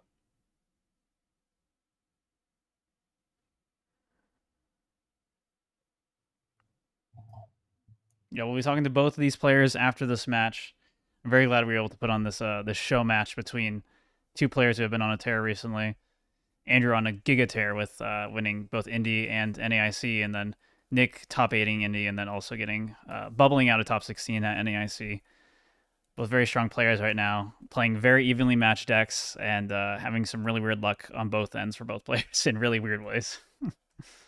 Are you planning on talking to them at the same time or separately? At the same time, because they'll probably talk to each other, honestly. Yeah. There's going to be a lot of fun banter then. Yeah, that should be a good time. All right, so Bidoof and Esball prizes. Going into Hedrick's turn now. So how does Hedrick choose to end this game? 14 cards in the deck. Yeah, flashing the heavy ball. We have used double gate, so there is the Blood Moon. There is double gate left. This is a draw. You have the rod for the 3 energy already, so you're good there. Yep. There's the Chorus. And there's a gate. There's 1. That's all you need. You need 3 energy on it. Oh, you're doing ninja, right? No, you can't ninja. You can't ninja. Sorry. Yeah, you need 3 energy. Yeah, so you would need 1 more. All right, we're gonna see another Pokestop here, so it's very unlikely that there's a whiff. I think it's impossible because you have Flower. Right, you have Flower. Yeah, so guaranteed here. I forgot Flower was like not used yet. And there's the Mirage Gate. We're gonna rod back in 3 energy, double gate, and we're gonna see a Blood Moon to win the best of 9 $500 money match between Andrew Hedrick and Nicholas Moffitt. GG's all around. Yeah, I think the game before this one was definitely the most interesting. For sure, yeah, we'll definitely talk a lot about that one in the Thorns game. Really, it's unfortunate that the games that were the most interesting were the ones that were like forced by either bricks or unfortunate prizing, but I think that's the way the matchup works. I think yeah, if I the mean, it makes matchup goes sense. like as Yeah. expected, it's like very easy to play. You just take 2 prizes every turn, right? GG, Andrew Hedrick. We're gonna switch on over. I'm gonna tell them to feel free to unmute. Switch on over to the screen. We won't be able to see them. Oh, that's not him. How do I move this? Okay, well now we have Nick face here. The last game was pretty rough. Yeah, really unfortunate. You like 3 rods and 2 superiors in my hand the whole time. right. Bro, Moffitt, That's pretty bad. your opening hands every game, bro, were so good. You deserve Except to for have the the last game. one. The last until that one. card for me. Bro, I was like, when is he not my- gonna have an Irida, bro? Every The time. problem is my prizes were terrible. Yeah. Like the last 2 games last game I prized Lightning and Prime. And then the game before that, what did I prize? Like freaking You prize hands, ninja, heavy ball. Yeah, hands, ninja, Okay, heavy I ball. was wondering, bags. yeah. But that game was And I just still sucked won that anyway, one. bro. Like I wasn't like, Nah, it was close because I oh wait, was that the forgot game I my won? good card. Oh wait, yeah, that was the game. Was that the game I won, or was I that the won game? that one. Okay. I won that one because you started like Blood Moon Pass. Yeah. Okay. Yeah. Which game do you all want to talk about first? Which I one? think the second to last one was the most interesting. For sure. Yeah. What where do you want to start with that? Do you want to talk about? I guess the turn you're talking about in the group chat was well, there's like multiple turns. I guess you both talked about in the group chat, right? Yeah. So what messed me up was I accidentally discarded my Frigibet, my third Bidoof rather. I really wanted to have 2 Bidoof in play instead of the second Chen-Pao, but I grabbed it on accident thinking I could hold it. I forgot I needed superior fodder like the previous turn or whatever, or like way long ago. So then I ended up having to discard the Bidoof and I couldn't get it back down. Right. So then I was stuck with 1 barrel and he was able to Sableye it. Well, so lost me the game. Like at the turn before that, if I hit like Sableye attack or Ursaluna attack, the game was just over. But I had my last 5 cards in deck had double Psychic, double Mirage Gate, which is kind of crazy. You got super unlucky there for sure. But you said you prized Lightning too, right? Which is why you couldn't hand. Yeah, I prized Lightning and Prime. Otherwise, I would take 2 for the first, or I would take 2 prizes on turn 2 and just be winning. Which is awesome. Yeah, I was trying to play around the ninja. I was like, if I kill Bidoof, play around the ninja, maybe he can't get the 2 prize turn. Yeah, it's interesting. Yeah, you mentioned you were hoping he wouldn't see. Maybe I was saying I should have maybe hit with backs there instead of ninja. Right. Yeah. I think so. You can't amp. I think that's what I should have done. Okay. Right. Because like I didn't have very much else to do. I don't think. Yeah. The 90 on Cram could come up. I think the problem was I didn't have a follow-up backs if you arm pressed it. 90 on Cram was pretty irrelevant. That might have been why I did. Yeah, no, I wanted to attack with backs. I think the issue was I didn't have follow-up backs for next turn. But maybe if I had played my hand different, I would have. Yeah, because you can't just lose to arm press. Right? Yeah. But that game was really It was. Yeah, that was. Yeah, kudos to both of you for playing through such a weird situation and trying to see through those lines as best you could. Because yeah, Andrew with the bizarre start that again should have just been over if you just didn't prize one of those 2 cards. Really interesting game. Yeah.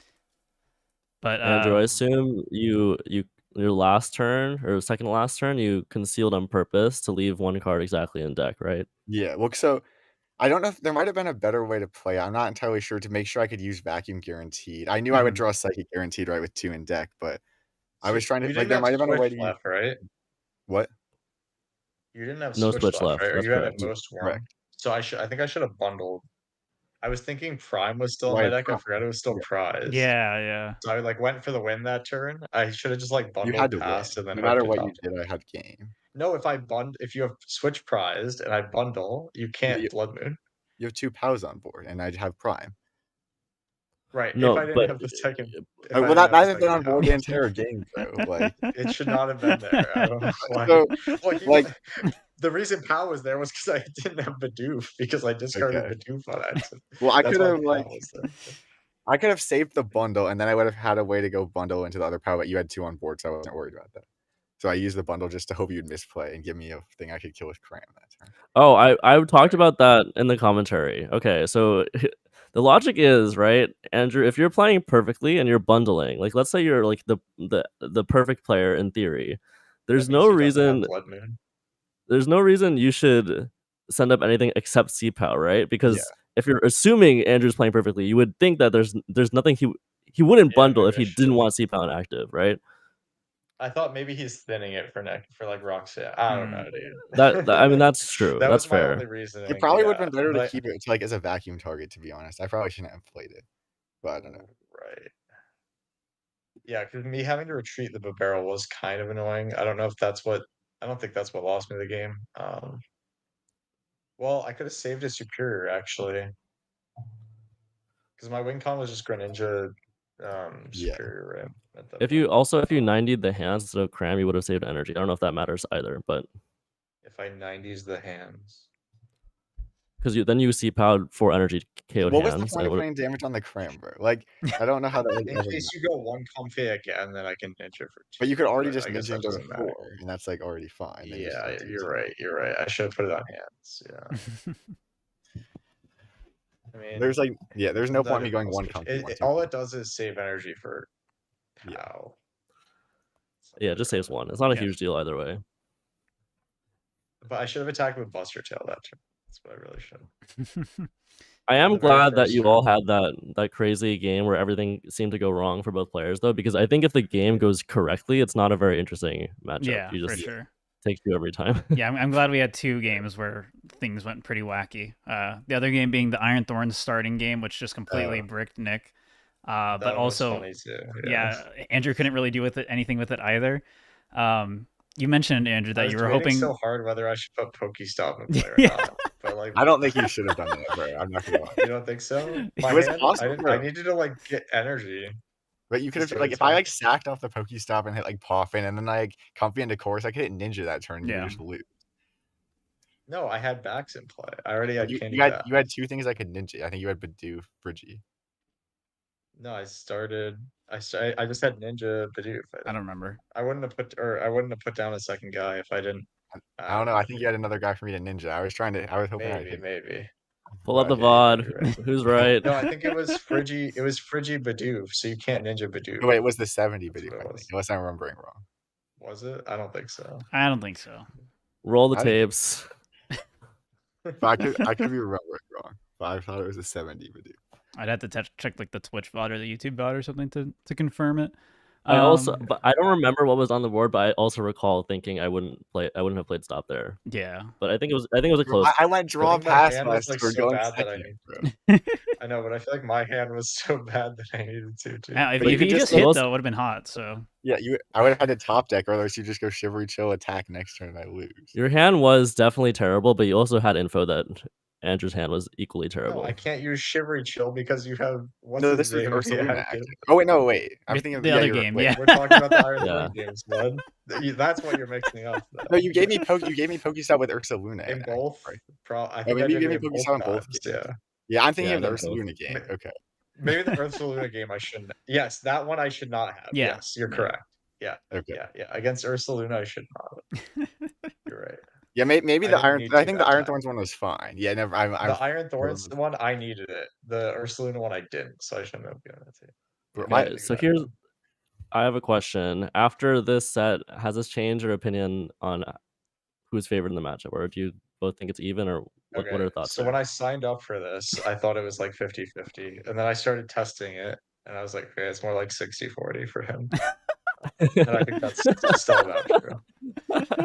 Yeah, you said it was like potentially favored. I didn't think you meant 60-40 favored before the game started.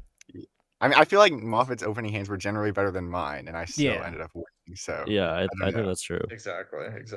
Yeah, I think. Yeah, I was definitely not very hopeful coming in after having played games the previous week against myself. That's always good to hear winning a lot going more into a with money lost match. box. Yeah. Yeah. I was definitely overconfident when I challenged him. Someone was But you asking said- too, why did this come up in the first place? We didn't talk about that at all when we got into this. Just some random group chat shenanigans, probably. Yeah, I think Moffitt said he thought he was the favorite in the matchup initially. Might have been the Which word was that he definitely used. wrong. And then I tested a little bit, and it was like it's even. And I tested some more, and I was like, fuck this. So okay, so if both players play Manaphy, how about that? Is it still I 60-40? think then it's better for me. Okay. I think I probably agree with that. But I still might even be favorite. I don't know. It's weird. My deck is better at using Iron Hands. I Yeah, think. your deck can get turn 2 hands more. But like I also was never like really trying to set up hands on turn 1 very much, and I could have done that. I could have played it more like the Gardevoir matchup if I had to. But I don't know. Right, yeah, you could like pre-bench it, sure. I can Only if pre-bench you it. go second, though. Otherwise, I just kill it. Mhm. Yeah. Well, I mean, only if yeah, you go first. I mean, if you're sacking, bro. Turn 2 yeah, prime. but then I just retreat into Cpow. Yeah. I guess you can Well- bundle. Yeah, you can bundle. Well, but generally I lose to you when you go first and you get 2 prizes anyway. Like I don't know. That's generally a losing. I don't have a great way to ever win with that. The one comfy strat is pretty good if you go first. Well, I mean, it depends how if you good go my second. hand is. My hand was pretty bad Uh, the one game I did that, but then I got lucky and hit Chorus off the flower.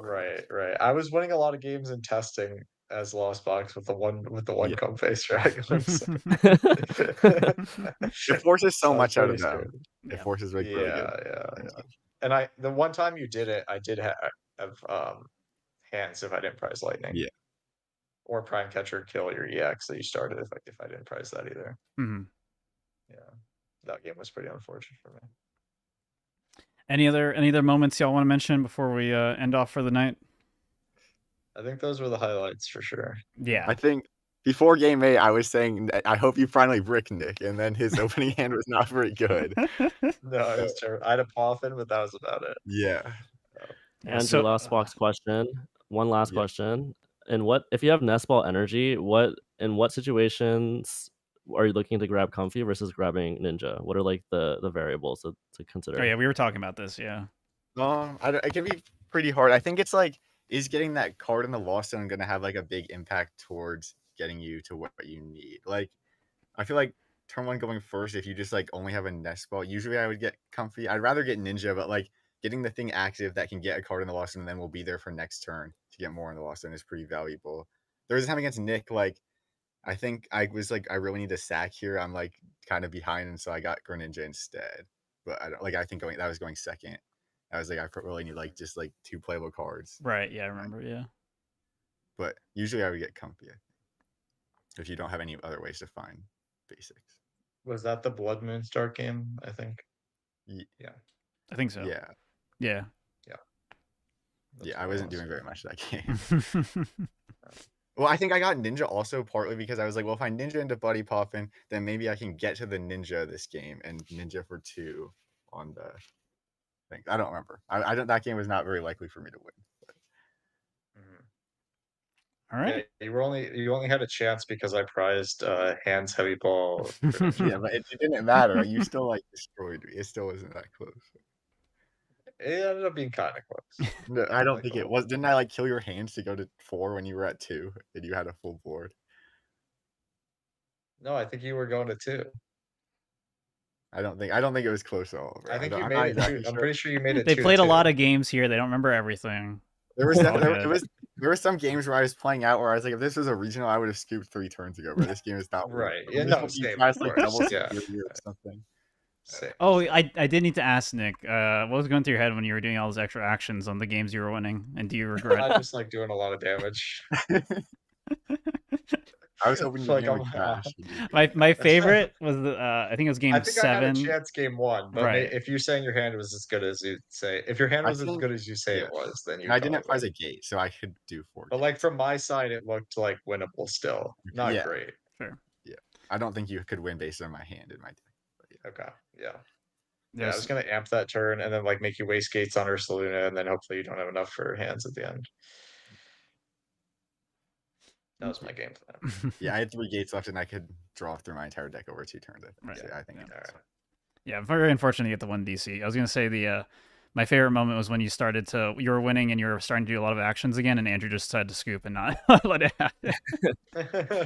I was done that game, bro. I was like, You gave up on the crash win condition. Yeah, that is yeah, a maybe I wasn't valid win playing my condition. I don't know. All right. That's going to be it, friend, for our $500 showcase, show match, whatever you want to call it, between Andrew Hedrick and Nicholas Moffitt. Congratulations to Hedrick for winning $500. Big dubs. Congrats, buddy. Love to see it. I The know rich get Andrew's richer. struggling for money right now, so I'm glad he was able It's to. up 25,500 on the Yeah, month. huge. If you want to see more stuff like this, by the way, be sure to let us know. Both on I guess on the Dead Draw Gaming YouTube channel comments. If you need any of the VODs from this, they're all going to be on the Dead Draw Gaming YouTube. Both this full VOD, and we'll probably do some highlights stuff as well that will go up next week. So definitely make sure you're subscribed for that. If you enjoyed watching this all, be sure to follow the Twitch channel for Dead Draw Gaming and subscribe to the YouTube channel because we'll have a bunch of stuff there in the future as well, and plenty more YouTube content, especially going forward. Thank you so much to Vic for joining me on casting. Thank you so much to Hedrick and Moffitt here for playing some amazing games. Any shout outs that y'all want to do? I guess starting with Nick. Just shout out to Dead Draw Gaming for helping sponsor this match. Glad we were able to make a good show out of it. Where can people follow you on Twitter? It's my name, but with the 2 instead of the second T. Okay, cool. What about you, Hedrick? Yeah, go follow me on Twitter at PokeHawkeye. There should be an article going up in a couple of days on Cut or Tap about my deck list that I just used to win this event and win NAIC. And thank you to Dead Draw Gaming for the sponsorship and putting on events like these. Vic, any You shout can outs you go want to read do? my article. Sorry. Oh, yeah, You can go go ahead. read my article about my NAIC run on Cut or Tap as well. That just came out a few days ago. Oh, yeah, it's up now. Cool. Vic? Yeah, it's been up for a little while. Thank you for having me. Always a blast to commentate with you, Etchy, and always an honor to talk to both of these amazing players. You can check me out on Twitter __ITVIC. And thank you to you, chat, for coming along on this journey. Thank you so much for watching, everybody. You can follow me on Twitter at EtchyOK or on Twitch. I stream a lot at just twitch.tv/Etchy. Thank you again so much for watching. Please sure to follow and subscribe to our channels, and we'll see you all next time. Shout out to Dead Draw Gaming and Cut or Tap. Bye-bye.